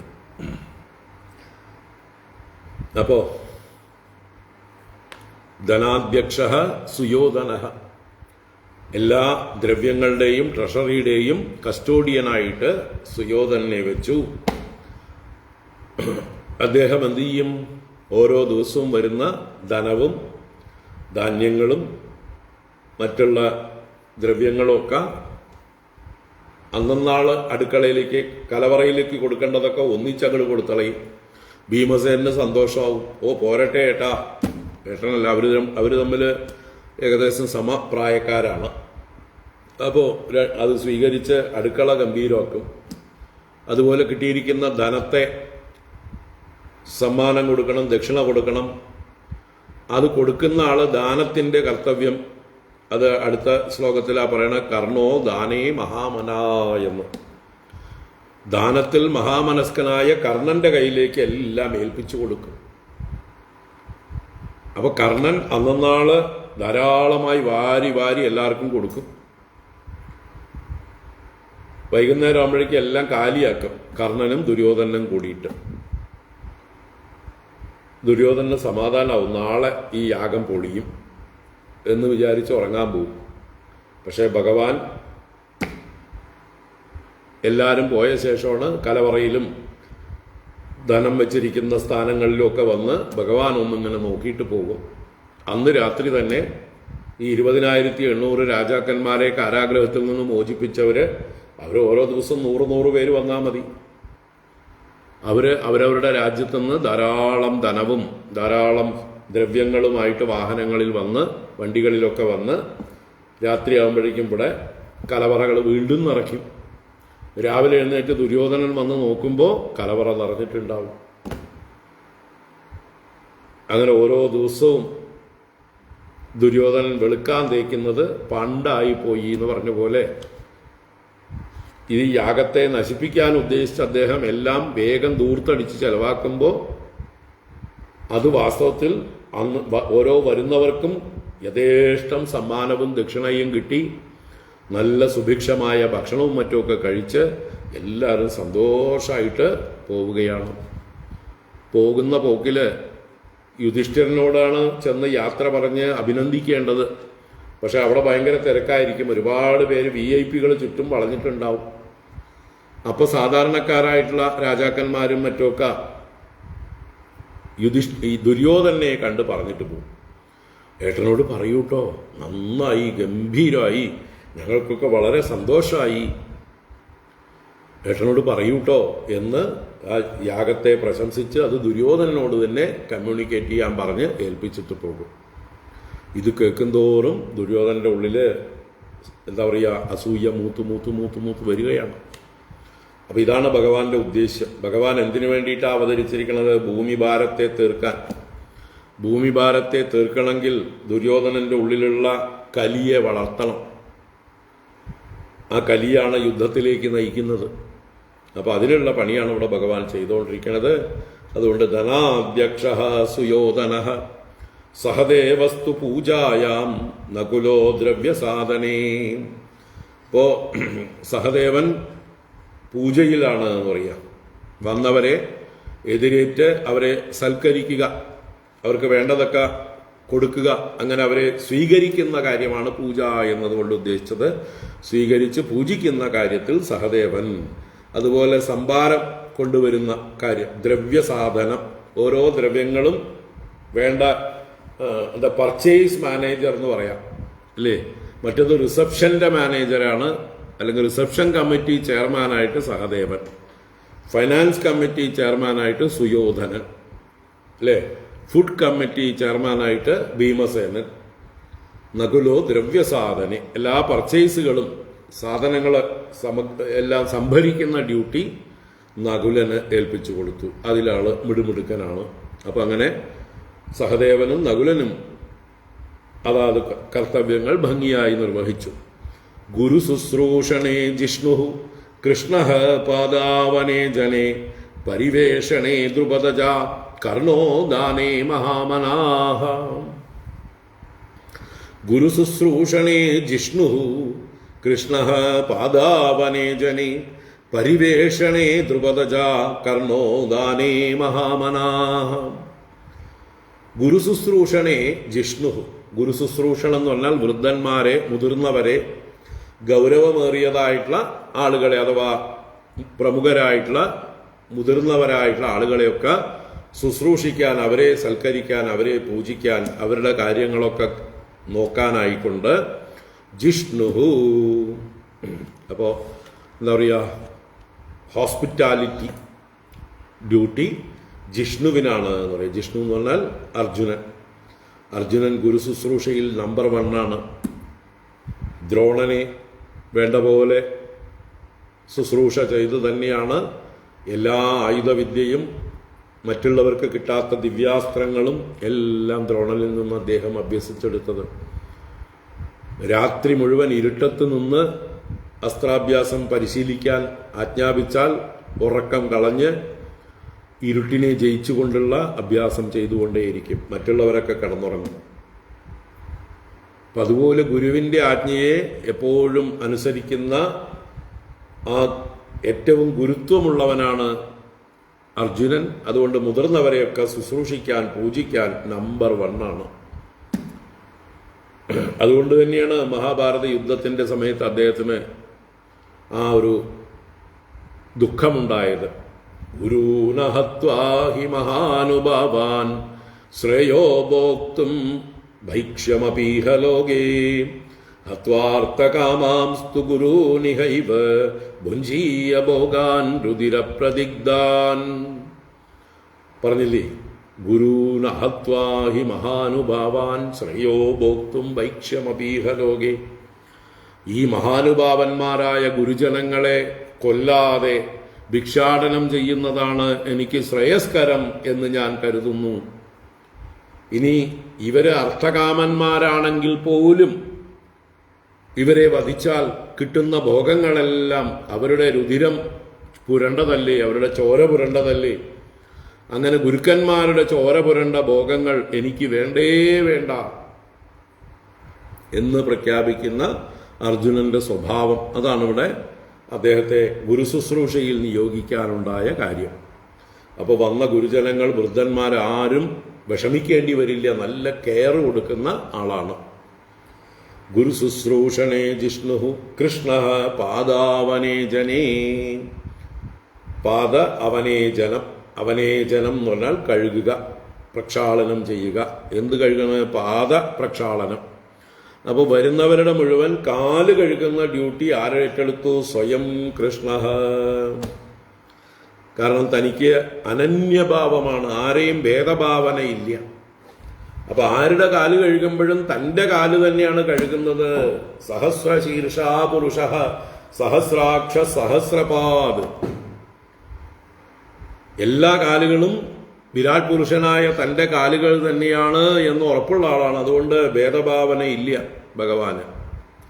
ആരുടെ കാല് കഴുകാനും ഒരു മടിയുമില്ല. അതുകൊണ്ട് തന്നെയാണ് ഭഗവാന്റെ കാല് കഴുകുമ്പോൾ ആർക്കും എതിരില്ലാതിരുന്നതും. തങ്ങളുടെ കാല് കഴുകി സ്വീകരിച്ചതായിട്ടുള്ള ഭഗവാനെ എതിർക്കാൻ ആർക്കെങ്കിലും തോന്നുമോ? അല്ലേ? ഓരോരുത്തരും ആ യാഗശാലയിലേക്ക് കയറി വരുമ്പോൾ കാല് കഴുകി സ്വീകരിച്ചത് ഈ ഭഗവാനാണ്. അപ്പൊ തന്നെ അവർക്ക് ഭഗവാനോട് സ്നേഹവും സിമ്പതിയും ഒക്കെ ഉണ്ടായിട്ടുണ്ടാവും. ഭഗവാൻ അവരുടെ മനസ്സിനെ കീഴടക്കി കഴിഞ്ഞു. അതോടുകൂടി ഇനി ഭഗവാന്റെ പാദം കഴുകണം, അഗ്രാസനം, അഗ്രപൂജയിൽ എന്ന് പറയുമ്പോൾ അവർക്ക് മനസ്സുകൊണ്ട് ഒരിക്കലും എതിർക്കാൻ പറ്റില്ല. ഭേദഭാവന ഇല്ലാതെ എല്ലാവരെയും സ്നേഹപൂർവം കാലുകഴുകിച്ച് സ്വീകരിച്ചത് ഭഗവാനാണ്. അതാണ് ഇവിടെ പാദ അവനേജനം. അവനേജനം എന്ന് പറഞ്ഞാൽ പ്രക്ഷാളനം, കഴുകൽ. അപ്പൊ കാല് കഴുകുന്ന ഡ്യൂട്ടിയിൽ കൃഷ്ണൻ സ്വയം ഏറ്റെടുത്തു. പരിവേഷണേ ദ്രുപദജ. പരിവേഷണം എന്ന് പറഞ്ഞാൽ വിളമ്പിക്കൊടുക്കലൊക്കെയാണ്. ഭക്ഷണം കഴിക്കുമ്പോഴൊക്കെ അത് വിതരണം ചെയ്യുക അഥവാ വിളമ്പിക്കൊടുക്കുക. അപ്പോൾ വിളമ്പിക്കൊടുക്കുന്ന കാര്യത്തിൽ പാഞ്ചാലി നല്ല മിടുമിടുക്കിയാണ് എന്ന് പറയാം. കാരണം എല്ലാവരും കഴിച്ച ശേഷമേ താൻ കഴിക്കുള്ളൂ. വിളമ്പുന്നവർക്ക് ആ ഒരു സ്വഭാവം കൂടി ഉണ്ടാവേണ്ടതാണ്. എല്ലാവരും നിറഞ്ഞ ശേഷം ബാക്കിയുണ്ടെങ്കിൽ താൻ കഴിക്കുക. അതുകൊണ്ട് തന്നെയാണ് എന്താ പറയുക, അക്ഷയപാത്രം പാഞ്ചാലിയെ ഏൽപ്പിച്ചത്. വേറെ ആരെങ്കിലും ഏൽപ്പിച്ചാൽ ചിലപ്പോൾ അവരാദ്യം കഴിക്കും, പിന്നുള്ളവർക്കൊന്നും ഉണ്ടാവില്ല. അപ്പോൾ പരിവേഷണം എന്നുള്ളത് വലിയൊരു പൂജയാണ്.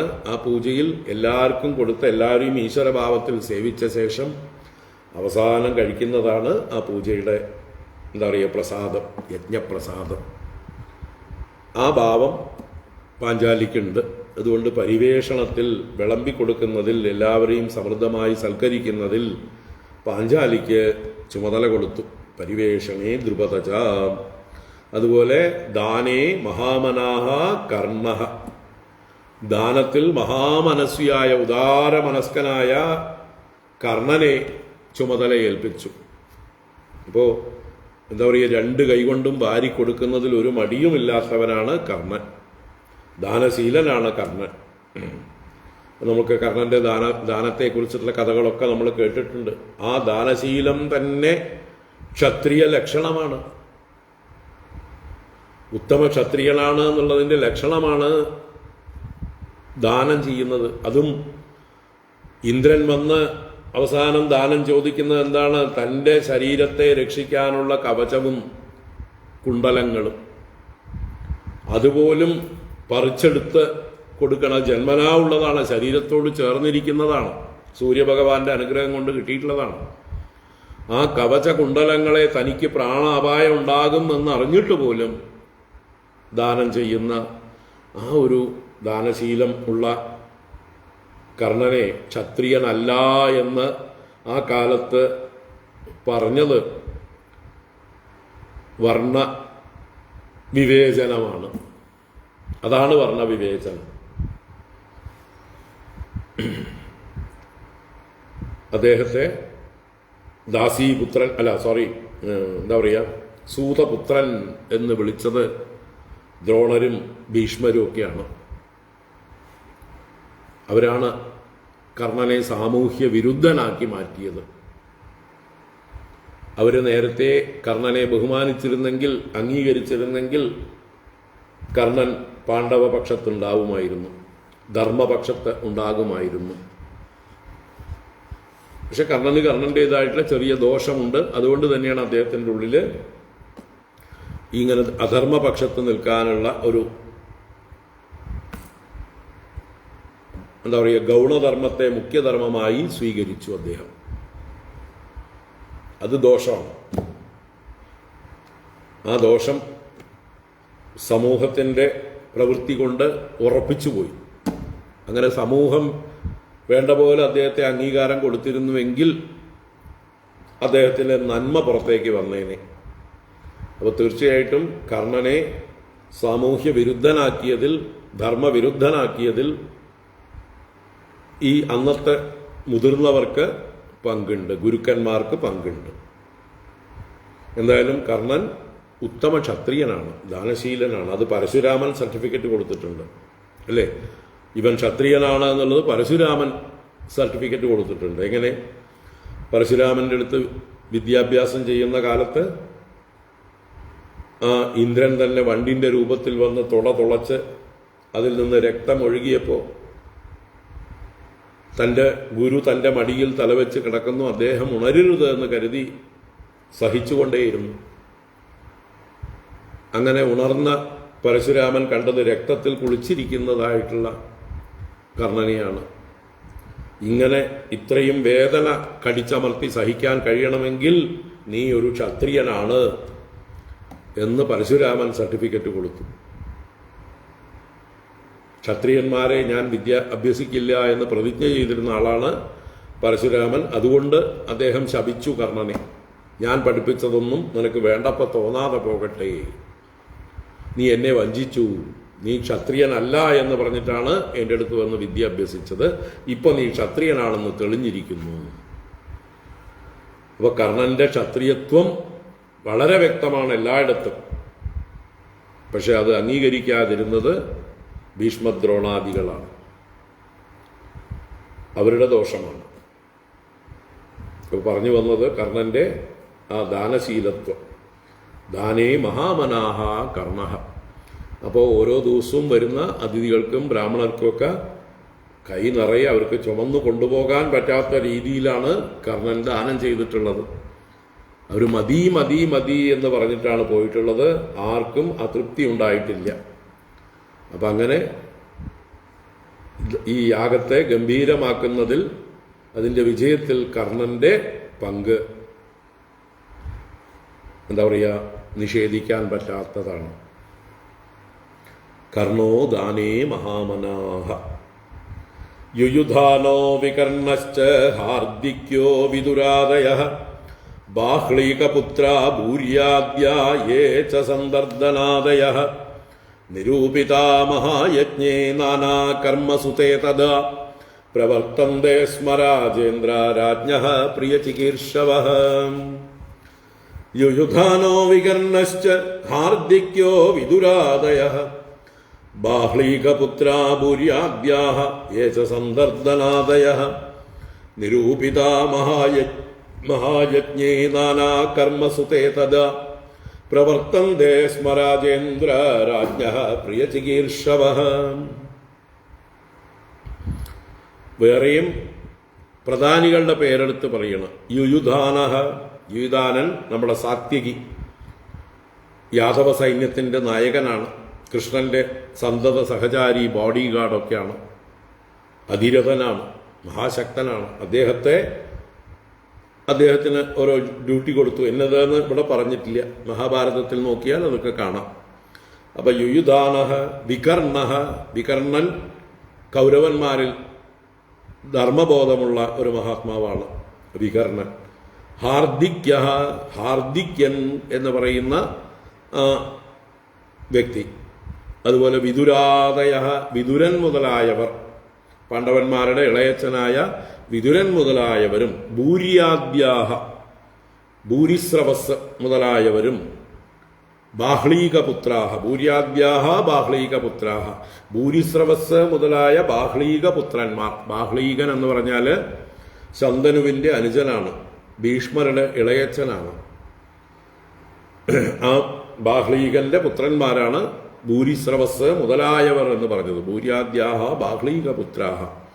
സന്ദർദനാദയഃ, സന്ദർദനൻ മുതലായവരും.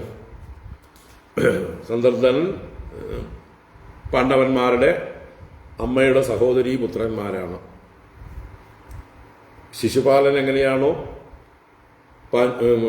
കുന്തിദേവിയുടെ മറ്റൊരു സഹോദരിയുടെ പുത്രനായിരിക്കുന്നത്, അതുപോലെ സന്ദർദനാദികളും കുന്തിയുടെ മറ്റൊരു സഹോദരിയുടെ മക്കളാണ്. അപ്പോൾ സന്ദർദനാദയഃ യേ, ആരൊക്കെയാണോ, തേ തഥാ മഹായജ്ഞേ, അവരെല്ലാം അപ്പോൾ ആ മഹായജ്ഞത്തിൽ, രാജസൂയത്തിൽ, നാനാകർമ്മസു നിരൂപിതാഹ, ഓരോരോ കർമ്മങ്ങൾ അവരെ നിരൂപിച്ചു, നിശ്ചയിച്ചു, ഏൽപ്പിച്ചു കൊടുത്തു. അങ്ങനെ ഹേ രാജേന്ദ്ര, രാജ്ഞഃ പ്രിയചികീർഷവഃ പ്രവർത്തന്തേ സ്മ, അവരെല്ലാവരും തന്നെ അവരുടെ ബന്ധുവായ രാജാവായ യുധിഷ്ഠിരന് പ്രിയം ചെയ്യുന്നവരായിട്ട് അതുപോലെ പ്രവർത്തിച്ചുത്രേ. പ്രവർത്തന്തേ സ്മ, പ്രവർത്തിച്ചുകൊണ്ടിരുന്നുത്രേ എന്ന് ശ്രീശുക ബ്രഹ്മർഷി ഈ കാര്യങ്ങളെ പറയുകയാണ്. അപ്പോൾ എല്ലാവരും ഈ രാജസൂയയാഗം വിജയിക്കുന്നതിൽ പങ്കുവഹിച്ചു. ഓരോരുത്തരും കൊടുത്ത ചുമതലകൾ ഭംഗിയായി നിർവഹിച്ചു എന്നർത്ഥം. ഋത്വിക് സദസ്യ ബഹുവിൽ സുഹൃത്തമേഷു സ്വിഷ്ടേഷു സൂനൃതസമർഹണ ദക്ഷിണാഭിഃ ചൈദ്യേ ച സാത്വതപതേശ്ചരണം പ്രവിഷ്ടേ ചക്രുസ്തദസ്ത്വ അവഭൃതസ്നപനം ദ്യുനദ്യാം. ഋത്വിക് സദസ്യ ബഹുവിൽ സുഹൃത്തമേഷു സ്വിഷ്ടേഷു സൂനൃതസമർഹണ ദക്ഷിണാഭിഃ ചൈദ്യേ ച സാത്വതപതേശ്ചരണം പ്രവിഷ്ടേ ചക്രുസ്തദസ്ത്വവഭൃതസ്നപനം ദ്യുനദ്യാം. ഋത്വിക് സദസ്യ ബഹുവിൽ സുഹൃത്തമേഷു സൂനൃത സമർഹണ ദക്ഷിണാഭിഃ സ്വിഷ്ടേഷു. സ്വിഷ്ട്വേഷു എന്നാൽ സുഷ്ടു ഇഷ്ടേഷു, ഇഷ്ടി എന്ന് പറഞ്ഞാൽ പൂജ, യാഗം എന്നൊക്കെ അർത്ഥമാണ്. ഇഷ്ടേഷു എന്ന് പറഞ്ഞാൽ പൂജിതേഷു. എങ്ങനെ? സുഷ്ടു, അതാണ് സു ഇഷ്ടേഷു സ്വിഷ്ടേഷു. നന്നായി പൂജിക്കപ്പെട്ടു. ആരൊക്കെ? ഋത്വിക്കുകൾ, സദസ്യന്മാർ, അതുപോലെ ബഹുവിത്തുക്കൾ എന്ന് പറഞ്ഞാൽ ജ്ഞാനികളായിട്ടുള്ളവർ.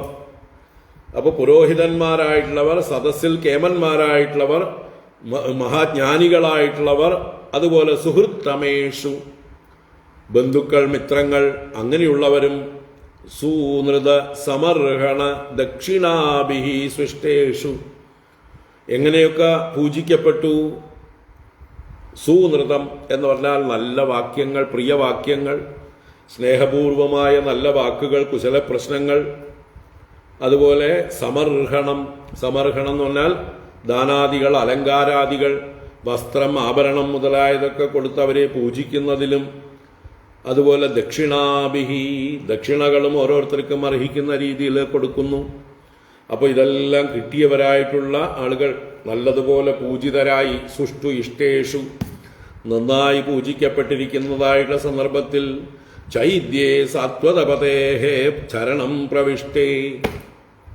ചൈദ്യൻ, ശിശുപാലൻ, സാത്വതപതേഹേ ഭഗവാന്റെ, സാത്വതന്മാരുടെ ഭക്തന്മാരുടെ പതിയായ ആ ഭഗവാന്റെ പദത്തിൽ, ചരണത്തിൽ പ്രവിഷ്ടേ, പാദത്തിൽ വിലയം പ്രാപിച്ചിരിക്കേ. സതി സപ്തമി പ്രയോഗങ്ങളാണ്. സൃഷ്ടേഷു സത്സു ചരണം പ്രവിഷ്ടേ സതി. അങ്ങനെ പ്രവേശിച്ചിരിക്കെ തദഹ തൂ അനന്തരം ദ്യുനദ്യാം അവഭൃതസ്നപനം ചക്രുഹു. ദ്യുനദി എന്ന് പറഞ്ഞാൽ ഗംഗാനദി തന്നെയാണ്, സ്വർഗനദി.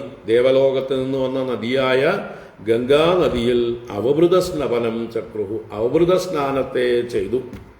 ദീക്ഷയെ അവസാനിപ്പിക്കുന്നതായിട്ടുള്ള ദീക്ഷാന്ത സ്നാനം, അതാണ് അവഭൃത സ്നാനം. നമ്മൾ ഭാഗവത സപ്താഹങ്ങളിലൊക്കെ അവഭൃത സ്നാനം പണ്ടൊക്കെ ഉണ്ടായിരുന്നു. ഇപ്പോൾ ശുഷ്കിച്ചു. ചില നാട്ടുംപുറങ്ങളിലൊക്കെ നടക്കും. ഇപ്പോൾ സപ്താഹങ്ങൾ അല്ലേ, നഗരങ്ങളിലൊക്കെ നടക്കുമ്പോൾ അവിടെയൊക്കെ കുളങ്ങൾ ഉണ്ടാവില്ല, ജലാശയങ്ങൾ ഉണ്ടാവില്ല, ഉണ്ടെങ്കിൽ തന്നെ വൃത്തികെട്ടതായിരിക്കും. ദൂരം ഉണ്ടാവും, ചിലപ്പോൾ വേദിയിൽ നിന്ന് കുറേ ദൂരം പോകേണ്ടി വരും. ചുട്ടുപഴുത്തിരിക്കുന്ന വെയിലത്ത് ഉച്ചനേരത്ത് സപ്താഹ ഇത് കഴിഞ്ഞു കഴിയുമ്പോൾ നടന്നു പോകാനൊക്കെ ഉള്ള വിഷമം കൊണ്ടും ഊണിന് വൈകിയിരിക്കുന്നത് കൊണ്ടും അല്ലേ, എല്ലാവരും വിശന്ന് ഊണ് കഴിക്കാൻ തയ്യാറായിരിക്കുകയാണ്. അപ്പോഴാണ് ഈ സപ്താഹം തീരുന്നില്ല. അപ്പോൾ എന്താവും?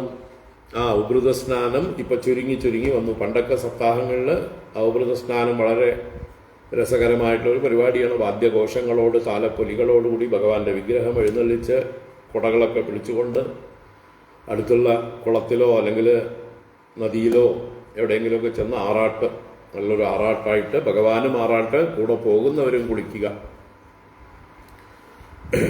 അപ്പോൾ അത് പലരും അതിനെ ധരിച്ചിരുന്നത് എന്താണ്? ഔഭൃത സ്നാനം, സപ്താഹത്തിൽ ഔഭൃത സ്നാനം എന്ന് പറഞ്ഞാൽ ഭഗവാൻ തൻ്റെ ദേഹം ഉപേക്ഷിച്ചതിനോട് ബന്ധപ്പെട്ടിട്ടാണ്. ഭഗവാൻ ദേഹം ഉപേക്ഷിക്കുക എന്ന് പറഞ്ഞാൽ ഭഗവാൻ മരിച്ചുപോയി എന്നാണ് ചിലരുടെ സങ്കല്പം. അപ്പോൾ ഭഗവാൻ മരിച്ചുപോയാൽ നമ്മൾ കുളിക്കണ്ടേ? അങ്ങനെ കരുതിയിട്ട് പലരും ധരിച്ചു വെച്ചിട്ടുണ്ട്. ചിലരൊക്കെ എന്നോട് ചോദിച്ചിട്ടുണ്ട്. വാസ്തവത്തിൽ ഭഗവാന്റെ ദേഹത്യാഗവും ഈ ഔഭൃത സ്നാനവുമായിട്ട് ഒരു ബന്ധവുമില്ല. ഔഭൃത സ്നാനം എന്ന് പറയുന്നത് ഏതൊരു ദീക്ഷയുടെയും അന്ത്യത്തിൽ ചെയ്യുന്ന സ്നാനമാണ്. ഏതു യാഗമാണെങ്കിലും അവസാനം ഒരു സ്നാനം ചെയ്യുന്നത് ഉത്തമമാണ്.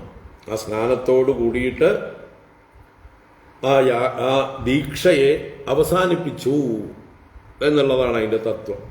അല്ലാതെ ഔഭൃത സ്നാനവും ഭഗവാന്റെ ആളുകളിൽ പറയുന്നതേ സ്വർഗാരോഹണം എന്നാണ്. വാസ്തവത്തിൽ ഭഗവാൻ സ്വർഗത്തിലേക്കല്ല പോയത്, സ്വധാമത്തിലേക്കാണ് പോയത്. തൻ്റെ വിഭൂതിയിലേക്ക്, തൻ്റെ മഹത്വത്തിലേക്ക് തിരിച്ചു പോവുകയാണ് ചെയ്തത്. താൻ ചെറുതായി വന്നിരുന്നു, ആ ചെറിയ രൂപത്തെ ഉപേക്ഷിച്ച് തൻ്റെ ആ ഗരിമയിലേക്ക് തിരിച്ചുപോയി. ഭഗവാൻ ഇവിടെ ഒരു നഷ്ടവും വന്നിട്ടില്ല. ഭഗവാൻ ചെറുതായിരിക്കുമ്പോഴാണ് അദ്ദേഹത്തിന് വിഷമം. അതിൽ വിഷമമൊന്നുമില്ല, അദ്ദേഹം ബ്രഹ്മബോധമുള്ളവനായതുകൊണ്ട്.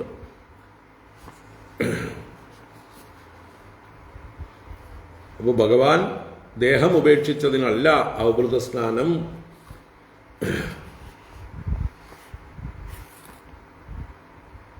അവഭൃത സ്നാനം യാഗദീക്ഷ, യജ്ഞദീക്ഷ അവസാനിപ്പിക്കാൻ വേണ്ടിയിട്ടാണ് എന്ന് എല്ലാവരും ഉള്ളിൽ ഉറപ്പിക്കുക, മറ്റുള്ളവർക്ക് പറഞ്ഞു കൊടുക്കുകയും ചെയ്യുക, തെറ്റിദ്ധാരണകൾ മാറ്റിക്കൊടുക്കുക. അപ്പം ദീക്ഷാന്ത സ്നാനം എന്നാണ് അവഭൃത സ്നാനത്തിന് വ്യാഖ്യാനം. അപ്പോൾ അങ്ങനെ എല്ലാവർക്കും സമ്മാനങ്ങളൊക്കെ കൊടുത്ത് എല്ലാവരെയും സന്തോഷിപ്പിച്ച് ശിശുപാല വധവും കഴിഞ്ഞ് യാഗം പൂർത്തീകരിച്ച് യുധിഷ്ഠിരന്റെ നേതൃത്വത്തിൽ എല്ലാവരും അവഭൃത സ്നാനം ചെയ്തു, ദീക്ഷയെ അവസാനിപ്പിച്ചു. മൃദംഗസംഗപണവദുന്ദുര്യാനകോമുഗാഃ വാദിത്രാണി വിചിത്രാണി നേതുർ ആവഭൃതോത്സവേ. മൃദംഗസംഗപണവദുന്ദുര്യാനകോമുഗാഃ വാദിത്രാണി വിചിത്രാണി നേതുരാവഭൃതോത്സവേ. ആവഭൃതോത്സവേ നേതുഹു. അവഭൃത ഉത്സവത്തിൽ ഇതെല്ലാം നാദം ചെയ്തു. ഏതൊക്കെ നാദം ചെയ്തു? വിചിത്രാണി വാദിത്രാണി, പല വിധങ്ങളിലുള്ള വിചിത്രങ്ങളായ വാദ്യഘോഷങ്ങൾ മുഴക്കപ്പെട്ടു, നാദം ചെയ്തു. ഏതൊക്കെയാണ്? മൃദംഗം, ശംഖം, പണവം, ദുന്ദുരി, ആനകം, ഗോമുഖം, ഇതൊക്കെ വിവിധ വാദ്യങ്ങളുടെ പേരാണ്. അപ്പോൾ ആ മൃദംഗാദി വാദ്യങ്ങൾ, മൃദംഗം, ശംഖം, പണവം, ദുന്ദുരി, ആനകം, ഗോമുഖം മുതലായ വിചിത്രങ്ങളായ വാദ്യങ്ങൾ ആ അവഭൃതോത്സവത്തിൽ നാദം ചെയ്യപ്പെട്ടു, മുഴക്കപ്പെട്ടു. വാദ്യഘോഷങ്ങളോടുകൂടിയിട്ടായിരുന്നു അവഭൃത സ്നാനം. കൂടുതൽ വിശദീകരിക്കണം. നർത്തക്യോ നനുദുർഹൃഷ്ടാഃ ഗായകായൂദശോ ജഗുഃ വീണാ വേണുതലോന്നാദഃ തേഷാം സ ദിവം അസ്പൃശത്. നർത്തക്യോ നനുദുർഹൃഷ്ടാഃ ഗായകായൂദശോ ജഗുഃ വീണാ വേണുതലോന്നാദഃ തേഷാം സ ദിവമസ്പൃശത്. നർത്തക്യഃ ഹൃഷ്ടാഃ നനൃദുഃ. നർത്തകികൾ, ദേവദാസികൾ, അവരൊക്കെ ഹൃഷ്ടരായിട്ട് സന്തോഷപൂർവം നൃത്തം ചെയ്തു, ഈ ഉത്സവത്തെ കൊണ്ടാടി. ഗായകാഃ യൂദശഃ ജഗുഃ. പല പല ഗായക സംഘങ്ങൾ, യൂദശഃ എന്ന് പറഞ്ഞാൽ യൂതങ്ങളായിട്ട്, യൂതമെന്നാൽ സംഘം. അപ്പൊ വിവിധ ബാൻഡുകളായിട്ട്, വിവിധ ഗ്രൂപ്പുകളായിട്ട് ഗായകന്മാർ ഗാനം ചെയ്തു. പലതരം ഗാനങ്ങൾ ഉണ്ടാവും. അവർ ഓരോരുത്തരും നാടൻ പാട്ടുകള്, ക്ലാസിക്കൽ ഗാനങ്ങള്, ഇല്ലേ, അങ്ങനെയുള്ള പലതരത്തിലുള്ളതായുള്ള സംഗീതങ്ങൾ മുഴക്കി. തേഷാം സഹ വീണാ വേണുതലോന്നാദഃ ദിവം അസ്പൃശത്. തേഷാം ഇവരുടെയൊക്കെ ആ വീണകളും വേണുകളും അവയുടെ തലോന്നാദം എന്ന് പറഞ്ഞാൽ കൈകൊട്ടൽ എന്നാണ്. തലം കൊണ്ടുണ്ടാകുന്ന ഉന്നാദം, ഉയർന്ന ശബ്ദം. അപ്പൊ കൈകൊട്ടിക്കൊണ്ടുള്ളതായിട്ടുള്ള ശബ്ദവും എല്ലാം തന്നെ ദിവം അസ്പൃശത്, ആകാശത്തെ സ്പർശിച്ചു, ദേവലോകത്തെ സ്പർശിച്ചു. യുധിഷ്ഠിരന്റെ ഈ രാജസൂയ മഹാത്മ്യം വിളിച്ചോതിക്കൊണ്ട് ദേവലോകത്തിലും ഈ വാദ്യഘോഷങ്ങളുടെ ശബ്ദം മുഴങ്ങി. ദിവമസ്പൃശത്. ചിത്രധ്വജപതാഗ്രൈഃ ഇഭേന്ദ്രസ്യന്തനാർവഭിഃ സ്വലംകൃതൈർഭടൈർഭൂപാനിര്യയൂരുഗ്മമാലിനഃ. ചിത്രധ്വജപതാഗ്രൈഃ ഇഭേന്ദ്രസ്യന്തനാർവഭിഃ സ്വലംകൃതൈർഭടൈർഭൂപാഃ നിര്യയൂരുഗ്മമാലിനഃ. അപ്പോ സൈന്യം, ഭടന്മാര് അവരെങ്ങനെയൊക്കെ സഞ്ചരിച്ചു, നിർഗമിച്ചു. ഈ യാഗശാലയിൽ നിന്ന് കുളിക്കാനായിട്ടുള്ള നിർഗമനമാണ്. അത് നിര്യയു. നിര്യയു നിർഗമിച്ചു. യയു എന്ന് പറഞ്ഞാൽ ഗമിച്ചു, നിഹി ഗമിച്ചു. ഭൂപാഹ രുക്മമാലിനഃ. രാജാക്കന്മാർ സ്വർണമാലകളൊക്കെ ധരിച്ചവരായിട്ടും വിചിത്ര ധ്വജപതാഗ്രൈഃ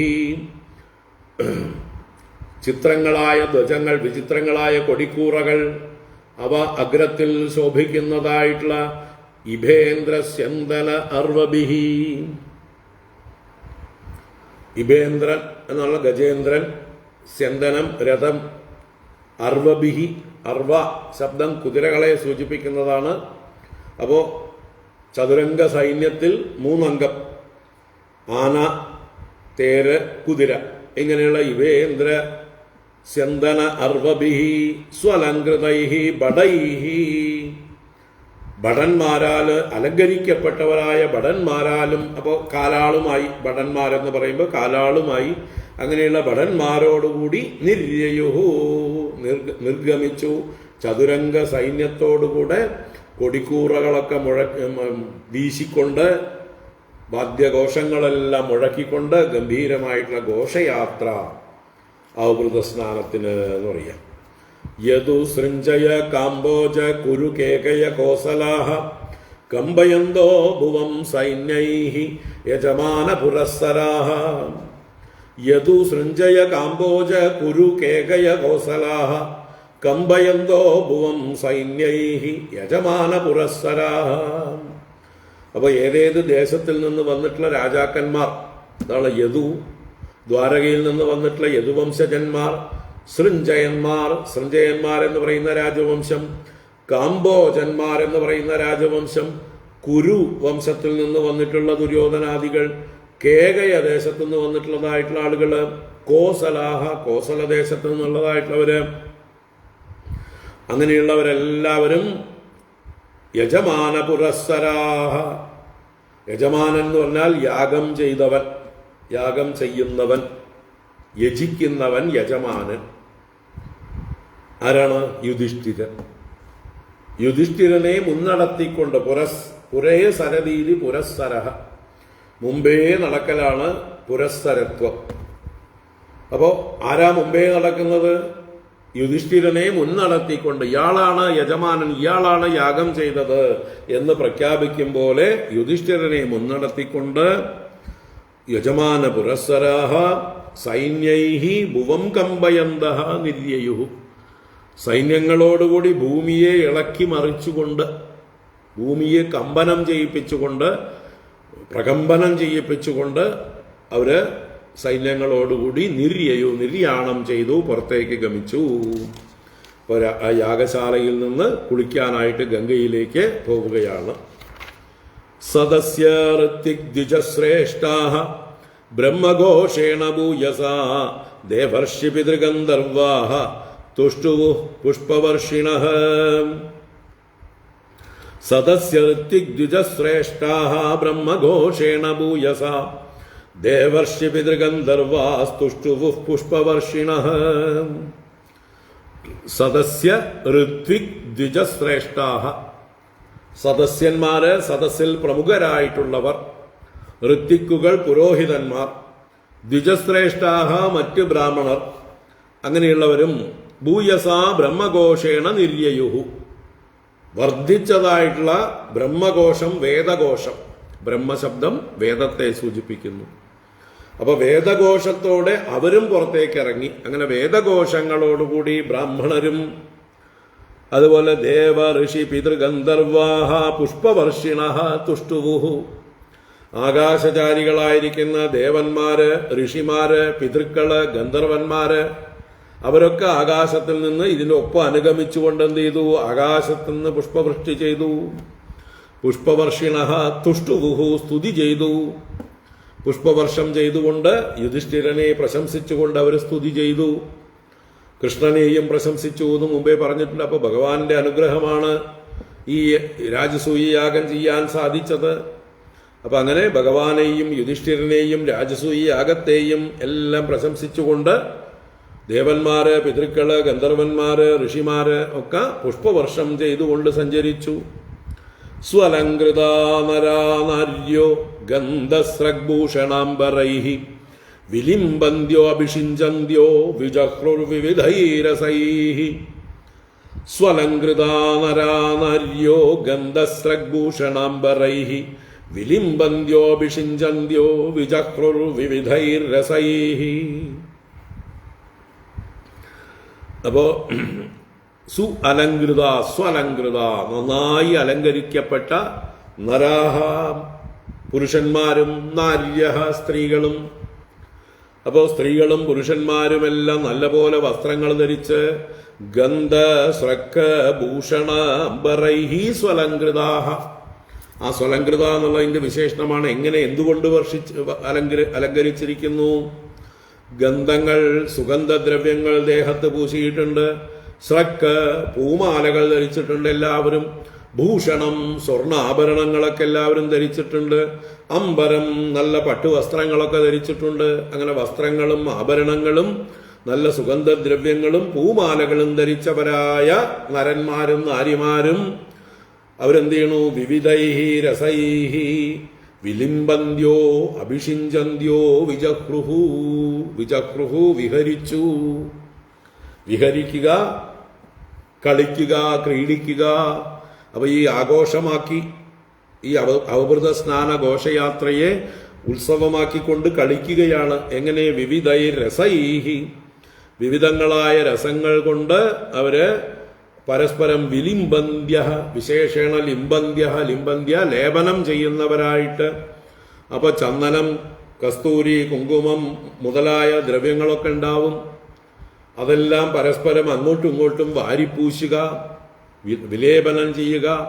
അഭിഷിഞ്ചന്ത്യ, ലിക്വിഡായിട്ടുള്ള വസ്തുക്കൾ ഉണ്ടെങ്കിൽ അല്ലേ, ക്രീമായിരിക്കുന്നതൊക്കെ ലേപനം ചെയ്യുക, ലിക്വിഡായിരിക്കുന്നതൊക്കെ പാല്, തേന്, നെയ്യ് അല്ലെങ്കിൽ അതുപോലെയുള്ളതായിട്ടുള്ള ഒഴിക്കാവുന്ന സാധനങ്ങൾ എന്തൊക്കെയുണ്ടോ അതുകൊണ്ട് അഭിഷിഞ്ചന്ത്യ, പരസ്പരം തലയിൽ ഒഴിക്കുന്നുണ്ട്. ഇങ്ങനെ വിവിധ രസങ്ങളെ അവര് ലേപനം ചെയ്യുകയും അഭിഷേകം ചെയ്യുകയും കൊണ്ട് വിഹരിച്ചു, കളിച്ചു, ക്രീഡിച്ചുകൊണ്ടാണ് ഘോഷയാത്ര നടന്നത്. തൈല ഗോരസ ഗന്ധോദ ഹരിദ്രാസാന്ദ്ര കുങ്കുമൈഹി പുംബിർലിപ്താഹ പ്രലിംബന്ത്യോ വിജഹ്രുർവാരയോഷിതഃ. തൈല ഗോരസ ഗന്ധോദ ഹരിദ്രാസാന്ദ്ര കുങ്കുമൈഹി പുംഭിർലിപ്താ പ്രലിംബന്ത്യോ വിജഹ്രുർവാരയോഷിതഃ. വാരയോഷിതഃ വിജഹ്രുഹു. വാരയോഷിത്തുക്കൾ, വാരസ്ത്രീകൾ. വാരസ്ത്രീകൾ എന്ന് പറയുമ്പോൾ എന്താ പറയുക, ദേവദാസികൾ അല്ലെങ്കിൽ വേശ്യാസ്ത്രീകൾ അല്ലെങ്കിൽ ദാസി സ്ത്രീകൾ എന്നൊക്കെ പറയുന്നവരെ മൊത്തത്തിൽ പറയുന്നതാണ് വാരസ്ത്രീകൾ. അപ്പൊ വാരയോഷിത്തുക്കൾ വിജഹ്രുഹു, അവരും വിഹരിച്ചു. എന്തൊക്കെ കൊണ്ട്? ഗന്ധ സ്രഗ്ഭൂഷണാംബരൈഹി, തൈല ഗോരസ ഗന്ധോദ ഹരിദ്ര സാന്ദ്ര കുങ്കുമൈഹി. തൈലം എന്ന് പറഞ്ഞാൽ എണ്ണകൾ. തിലത്തിൽ നിന്ന് ഭവിച്ചതാണ് തൈലം. തിലേഭവം അല്ലെങ്കിൽ തിലാതുഭവം തൈലം. എള്ളിൽ നിന്നുണ്ടായത് മാത്രമാണ് വാസ്തവത്തിൽ തൈലം. ബാക്കിയൊക്കെ സ്നേഹം ആണ്. എങ്കിലും എല്ലാറ്റിനും എണ്ണകളെയൊക്കെ മൊത്തത്തിൽ നമ്മൾ തൈലം എന്ന് പേര് കൊടുത്തിട്ടുണ്ട്. എള്ളെണ്ണ മാത്രമാണ് യഥാർത്ഥത്തിൽ തൈലം. തിലാത് ഭവം അല്ലെങ്കിൽ തിലേ ഭവം. തിലം, തിൽക്കാ തേൽ, ബാക്കിയൊക്കെ സ്നേഹങ്ങളാണ്. എങ്കിലും ഇവിടെ തൈലങ്ങൾ കൊണ്ട്, പലതരത്തിലുള്ള എണ്ണകൾ കൊണ്ട്, ഗോരസം, ഗോരസം എന്ന് പറഞ്ഞാൽ പാല്, തൈര്, നെയ്യ്, വെണ്ണ, ഇതൊക്കെ ഗോരസങ്ങളാണ്. ഗോരസങ്ങളെ കൊണ്ടും ഗന്ധോദം, ഗന്ധോദകം എന്ന് പറഞ്ഞാൽ ഗന്ധം കലർന്ന വെള്ളം, ചന്ദനം മുതലായത് കലക്കിയ വെള്ളം, സുഗന്ധദ്രവ്യങ്ങൾ കലക്കിയ വെള്ളം ആണ് ഗന്ധോദം. അപ്പൊ ഗന്ധോദവും അതുപോലെ ഹരിദ്ര, ഹരിദ്ര മഞ്ഞളാണ്. ഇപ്പൊ മഞ്ഞള് കലക്കിയതായിട്ടുള്ള വെള്ളം അല്ലെങ്കിൽ മഞ്ഞപ്പൊടി, ഇതൊക്കെ കൊണ്ടും ഹരിദ്ര. അതുപോലെ സാന്ദ്ര കുങ്കുമൈഹി, നന്നായി സാന്ദ്രമായ ഘനീഭവിച്ച കലക്കിയതായിട്ടുള്ള കുങ്കുമം, വെള്ളം പോലെ കലക്കിയതല്ല, കട്ടിയായിട്ട് കലക്കിയതായിട്ടുള്ള കുങ്കുമം കൊണ്ടും. പുംഭിഹി ലിപ്താഹ വാരയോഷിതഃ, പുരുഷന്മാരാണ് ഈ വാരയോഷിത്തുക്കളുടെ മേലെ ലേപനം ചെയ്യുന്നത്, വാരിപ്പൂശുന്നത്, ഒഴിക്കുന്നതൊക്കെ. അങ്ങനെ പുരുഷന്മാരാൽ ഈ വാരസ്ത്രീകൾ ഈ പറഞ്ഞ ദ്രവ്യങ്ങളെ കൊണ്ടൊക്കെ അഭിഷേകം ചെയ്യപ്പെട്ടവരായിട്ട് പ്രലിംബന്ത്യ, അവർ സ്വയം അതിനെയൊക്കെ ദേഹത്ത് വെച്ച് തേക്കുന്നുണ്ട്, പ്രലേപനം ചെയ്യുന്നുണ്ട്. അങ്ങനെ പ്രകർഷേണ ലിംബന്ത്യ നന്നായി പൂശുന്നവരായിട്ട് വിജഗൃഹു അവരും കളിച്ച് രസിച്ചുകൊണ്ട് ഘോഷയാത്ര പോവുകയാണ്. ഗുപ്താ നൃപിർ നിരഗമൻ ഉപലബ്ധുമേതദ്ദേവ്യോ യഥാ ദിവി വിമാനവരൈർ നൃദേവ്യഃ താമാതുലേയ സഖിഭിഃ പരിഷിച്യമാന സവ്രീഡഹാസ വികസദ്വദനാ വിരേജുഃ. ഗുപ്താ നൃഭിർ നിരഗമൻ ഉപലബ്ധുമേതത് ദേവ്യോ യഥാ ദിവി വിമാനവരൈർ നൃദേവ്യഃ താമാതുലേയ സഖിഭിഃ പരിഷിച്യമാനാഃ സവ്രീഡഹാസ വികസദ്വദനാ വിരേജുഃ. അപ്പോ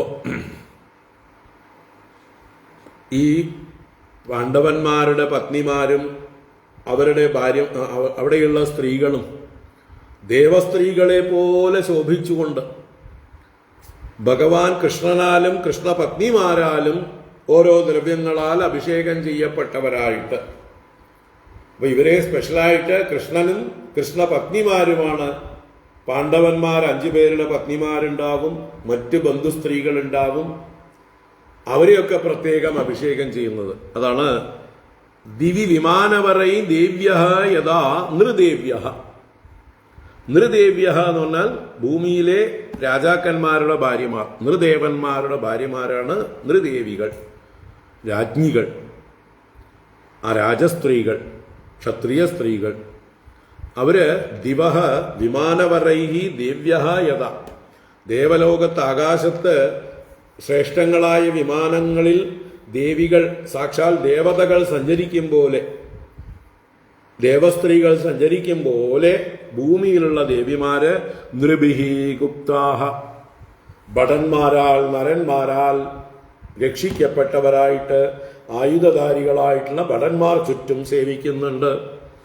ഏതത് ഉപലബ്ധും നിരഗമന്, ഇതെല്ലാം കാണുവാനായിട്ട് നിർഗമിച്ചവരാണ്. അപ്പൊ ഈ അവഭൃത സ്നാന ഘോഷയാത്ര കാണാൻ ഉപലബ്ധം, അതിന്റെ സമീപത്ത് വന്ന് എല്ലാം ദർശിക്കാൻ വേണ്ടി അവർ പുറത്തേക്ക് വന്നപ്പോൾ ഭടന്മാർ അവരെ സേവിക്കുന്നുണ്ട്. അങ്ങനെ നിർഗമിച്ചതായിട്ടുള്ള താഹ അവരും മാതുലേയ സഖിഭിഹി പരിഷിച്യമാനാഹ, അവർ കാണാൻ വന്ന കാഴ്ചക്കാരെയും വെറുതെ വിട്ടില്ല. ആര്? കൃഷ്ണൻ. കൃഷ്ണനും കൃഷ്ണപത്നിമാരും അവരെയും പരിശേചനം ചെയ്തു, അഭിഷേചനം ചെയ്തു, നന്നായി നനച്ചു എന്നർത്ഥം. പരിശേചനം, പരിതഃ സേചനം. അപ്പൊ അവരെയും നനച്ചു കുളിപ്പിച്ചു, ആരെയും വെറുതെ വിട്ടില്ല. കാണാൻ വന്നവരെയും അവർ കുളിപ്പിച്ചു. അവര് സവ്രീഡഹാസ വികസദ്വദനാഹ വിരേജുഹു, വ്രീഡയോടുകൂടിയ ലജ്ജയോടുകൂടിയതായിട്ടുള്ള ഹാസം, മന്ദഹാസത്തോടുകൂടി, വികസദ്വദനാഹ നല്ല വികസിച്ച സന്തോഷം പ്രകടിപ്പിക്കുന്ന മുഖത്തോടു കൂടിയവരായിട്ട് ആ സ്ത്രീകളും വിരേജുഹു, രാജസ്ത്രീകളൊക്കെ ഇവര് പോകുന്ന ഘോഷയാത്രയുടെ വഴിയിൽ വന്ന് ഇവരെ കാണാൻ വന്നവരാണ്. പക്ഷെ ഇതിന്റെ കൂടെ ചേരുന്നത് പോലെയായി ഇവരെല്ലാം അഭിഷേകം ചെയ്തു.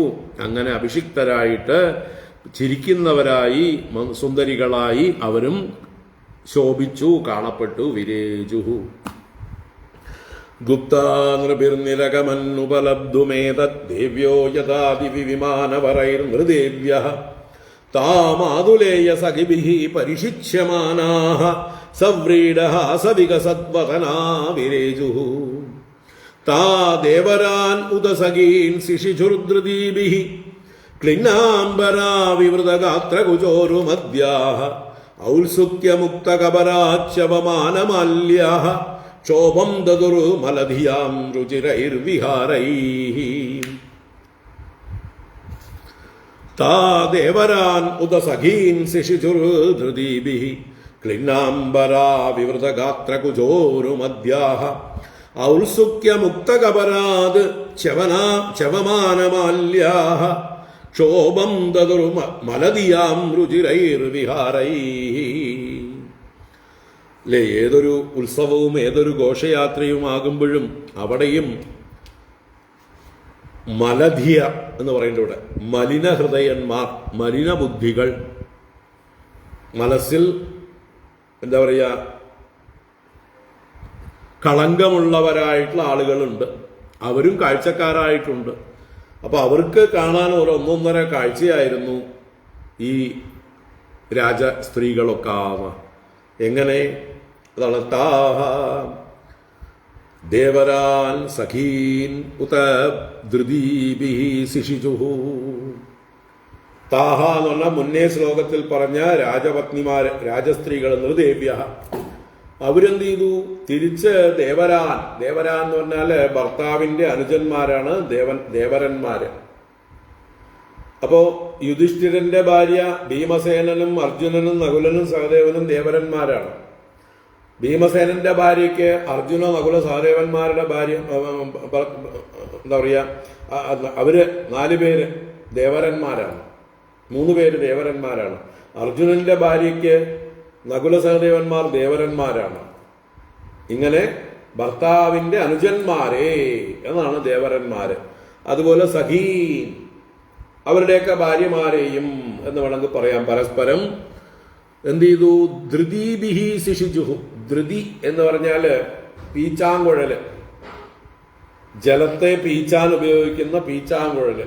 നമ്മൾ ഉറിയടി മുതലായിട്ടുള്ള പരിപാടിയൊക്കെ നടത്തുമ്പോൾ ഉറിയടിക്കുന്നതായിട്ടുള്ള ആളുകളെ അതിൽ നിന്ന് അവരുടെ ശ്രദ്ധയെ തിരിക്കാനായിക്കൊണ്ട് വെള്ളം പീച്ചു. പീച്ചാൻ ഉപയോഗിക്കുന്ന പമ്പുകളെയാണ് പീച്ചാങ്കുഴല് എന്ന് പറയുന്നത്. അതിനാണ് ധൃതി എന്ന് പറയുന്നത്. അപ്പോ ധൃതീഭിഹി ശിശിചുഹു. അപ്പൊ അവരും പീച്ചാങ്കുഴലുകൾ എടുത്തുകൊണ്ട് അർജുനാദി ദേവരന്മാരെയും അതുപോലെ സഖികളെ, കൂട്ടുകാരികളെയും ഒക്കെ സേചനം ചെയ്യുന്നുണ്ട്. ഇങ്ങോട്ടും തിരിച്ചും അവര് അഭിഷേകം ചെയ്യുന്നുണ്ട്. അപ്പോഴോ ക്ലിന്നാംബരാഹ വിവൃതഗാത്ര കുചോരുമദ്യാഹ, അവരെന്തായി? ക്ലിന്നാംബരന്മാരായി സ്ത്രീകള്. അമ്പരം ക്ലിന്നമാകുക എന്ന് പറഞ്ഞാൽ, ക്ലിന്നം എന്ന് പറഞ്ഞാൽ ക്ലേദം ഭവിച്ചത്, ക്ലേദം എന്ന് പറഞ്ഞാൽ നനഞ്ഞത്, ആർദ്രമായത്. അപ്പൊ നനഞ്ഞ വസ്ത്രങ്ങളോട് കൂടിയവരായി. നനഞ്ഞ വസ്ത്രമായാൽ എന്താവും? അത് ശരീരത്തിൽ ഒട്ടിപ്പിടിക്കും, അല്ലേ? അങ്ങനെ ഒട്ടിപ്പിടിച്ചാൽ എന്താവും? വിവൃത ഗാത്ര കുചോരു മദ്യാഹ, അവരുടെ ഗാത്രം, കുചം, ഊരു, മദ്യം ഇതെല്ലാം വിവൃതം. വിവൃതം, അനാവൃതം അഥവാ പ്രകടം. എന്തൊക്കെയാണ് വിവൃതമായത്? ഗാത്രം, അവരുടെ ശരീര അവയവങ്ങൾ; കുചം, അവരുടെ സ്തനങ്ങൾ; ഊരു, അവരുടെ തുടകൾ; മദ്യം, അവരുടെ അരക്കെട്ട്. അപ്പൊ അവരുടെ ശരീരത്തിന്റെ വടിവ് നല്ലതുപോലെ തെളിഞ്ഞു കാണാറായി ഈ വെള്ളം കൊണ്ട് അവരുടെ വസ്ത്രങ്ങളൊക്കെ നനഞ്ഞപ്പോ. അതാണ് ഇവിടുത്തെ രംഗം. അതാണ് ക്ലിന്നാംബരാഹ വിവൃത ഗാത്ര കുചോരു മദ്യാഹ. അങ്ങനെ ഔത്സുക്യമുക്ത കബരാത്, അവരുടെ കബരവും തലമുടിയും അഴിഞ്ഞിരിക്കുകയാണ് ഔത്സുക്യാധിക്യം കൊണ്ട്.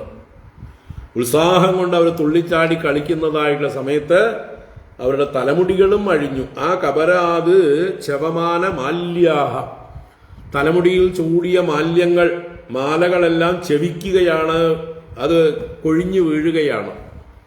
അപ്പൊ തലമുടിയിൽ നിന്ന് പുഷ്പവൃഷ്ടി ഉണ്ടായിക്കൊണ്ട് രുചിരൈഹി വിഹാരൈഹി മലദിയാം ശോഭം ദദുഹു, അവരുടെ മനോഹരങ്ങളായ ചേഷ്ടകളെ കൊണ്ട്, രുചിരങ്ങളായ വിഹാരങ്ങളെ കൊണ്ട് മലധിയാം, മാലിന്യമുള്ള മലമുള്ള ബുദ്ധിയുള്ളവർക്ക്, കാമം ഉള്ളവർക്ക്, കാമുകന്മാർക്ക് ക്ഷോഭം ദദു, അവരുടെ മനസ്സിന് ക്ഷോഭത്തെ നൽകി, ക്ഷോഭത്തെ ധരിപ്പിച്ചു. എന്ന് വെച്ചാൽ ഇങ്ങനെ സ്ത്രീകളൊക്കെ, യുവതികളായിട്ടുള്ള സ്ത്രീകള് ഇങ്ങനെ നനഞ്ഞ വസ്ത്രത്തോടുകൂടി ശരീര അവയവങ്ങൾ പ്രകടമാക്കിക്കൊണ്ട് ഈ ആഘോഷം ചെയ്യുന്നതായിട്ടുള്ള സമയത്ത് പുരുഷന്മാരിൽ പലർക്കും, കാമം ഉള്ളിലുള്ളവർക്കൊക്കെ ഈ കാഴ്ച മനസ്സിനെ ക്ഷോഭിപ്പിച്ചു, വിക്ഷുബ്ധമാക്കി എന്നർത്ഥം. താദേവരാൻ ഉദസഖീം ശിശുധുരുധൃതീഭിഃ ക്ലിന്നാംബരാ വിവൃതഗാത്ര കുചോരുമദ്യാഹ ഔത്സുക്യമുക്തകപരാത് ചവമാനമല്യാഹ ശോഭം ദദുർമലധിയാം രുചിരൈർവിഹാരൈഃ. സമ്രാട് രഥമാരൂഢഃ സദസ്വം രുക്മമാലിനം വിരോചത സ്വപത്നീഭിഃ ക്രിയാഭിഃ ക്രതുരാടിവ. സമ്രാട് രഥമാരൂഢഃ സദസ്വം രുക്മമാലിനം വിരോചത സ്വപത്നീഭിഃ ക്രിയാഭിഃ ക്രതുരാടിവ. സഹ സമ്രാട്ട്, ആ ചക്രവർത്തി ആരാ? യുധിഷ്ഠിരൻ. സദശ്വം രുക്മമാലിനം രഥം ആരൂഢഃ. സദശ്വം, നല്ല കുതിരകളെ കെട്ടിയ, രുക്മമാലിനം സ്വർണമാലകളൊക്കെ തൂക്കിയിരിക്കുന്ന രഥം ആരൂഢഃ, രഥത്തിൽ കയറിയവനായിട്ട്. ആരോടുകൂടി? സ്വപത്നീഭിഃ, തന്റെ ഭാര്യമാരോടുകൂടി രഥത്തിൽ കയറിയവനായിട്ടുള്ള രാജാവ്. ക്രിയാഭിഃ ക്രതുരാടിവ വിരോചത, ആ ക്രിയകളോടുകൂടി ക്രതുരാജാവായ രാജസൂയം എങ്ങനെ ശോഭിച്ചുവോ അതുപോലെ യുധിഷ്ഠിരനും ശോഭിച്ചു. ഇപ്പൊ രാജസൂയ യാഗത്തോട് തന്നെയാണ് ഇവിടെ യുധിഷ്ഠിരനെ ഉപമിക്കുന്നത്. അങ്ങനെ ആ രഥത്തിൽ തന്റെ പത്നിമാരോടുകൂടി ശോഭിക്കുകയാണ് രാജാതിരാജനായ യുധിഷ്ഠിരൻ. ഭൂമി മുഴുവൻ കീഴടക്കി കഴിഞ്ഞവനാണ്. പത്നീ സംയാജാവഭൃത്യൈഃ ചരിത്വാ തേ തം മൃത്യുജഃ ആചാന്തം സ്നാപയാൻ ചക്രുഃ ഗംഗായാം സഹ കൃഷ്ണയാം. പത്നീ സംയാജാവഭൃത്യൈഃ ചരിത്വാ തേ തം മൃത്യുജഃ ആചാന്തം സ്നാപയാൻ ചക്രുഃ ഗംഗായാം സഹ കൃഷ്ണയാം. നമുക്ക് വൈകുന്നേരം ബാക്കി കാണാം. ഈ അധ്യായം പകുതിയുണ്ട്, പകുതി നമുക്ക് വൈകുന്നേരം കാണാം.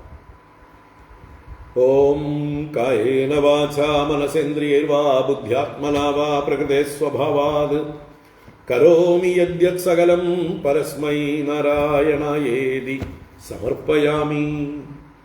ഓം ശാന്തി ശാന്തി ശാന്തി. ഹരി ഓം ശ്രീ ഗുരുഭ്യോ നമഃ. ഹരി ഓം.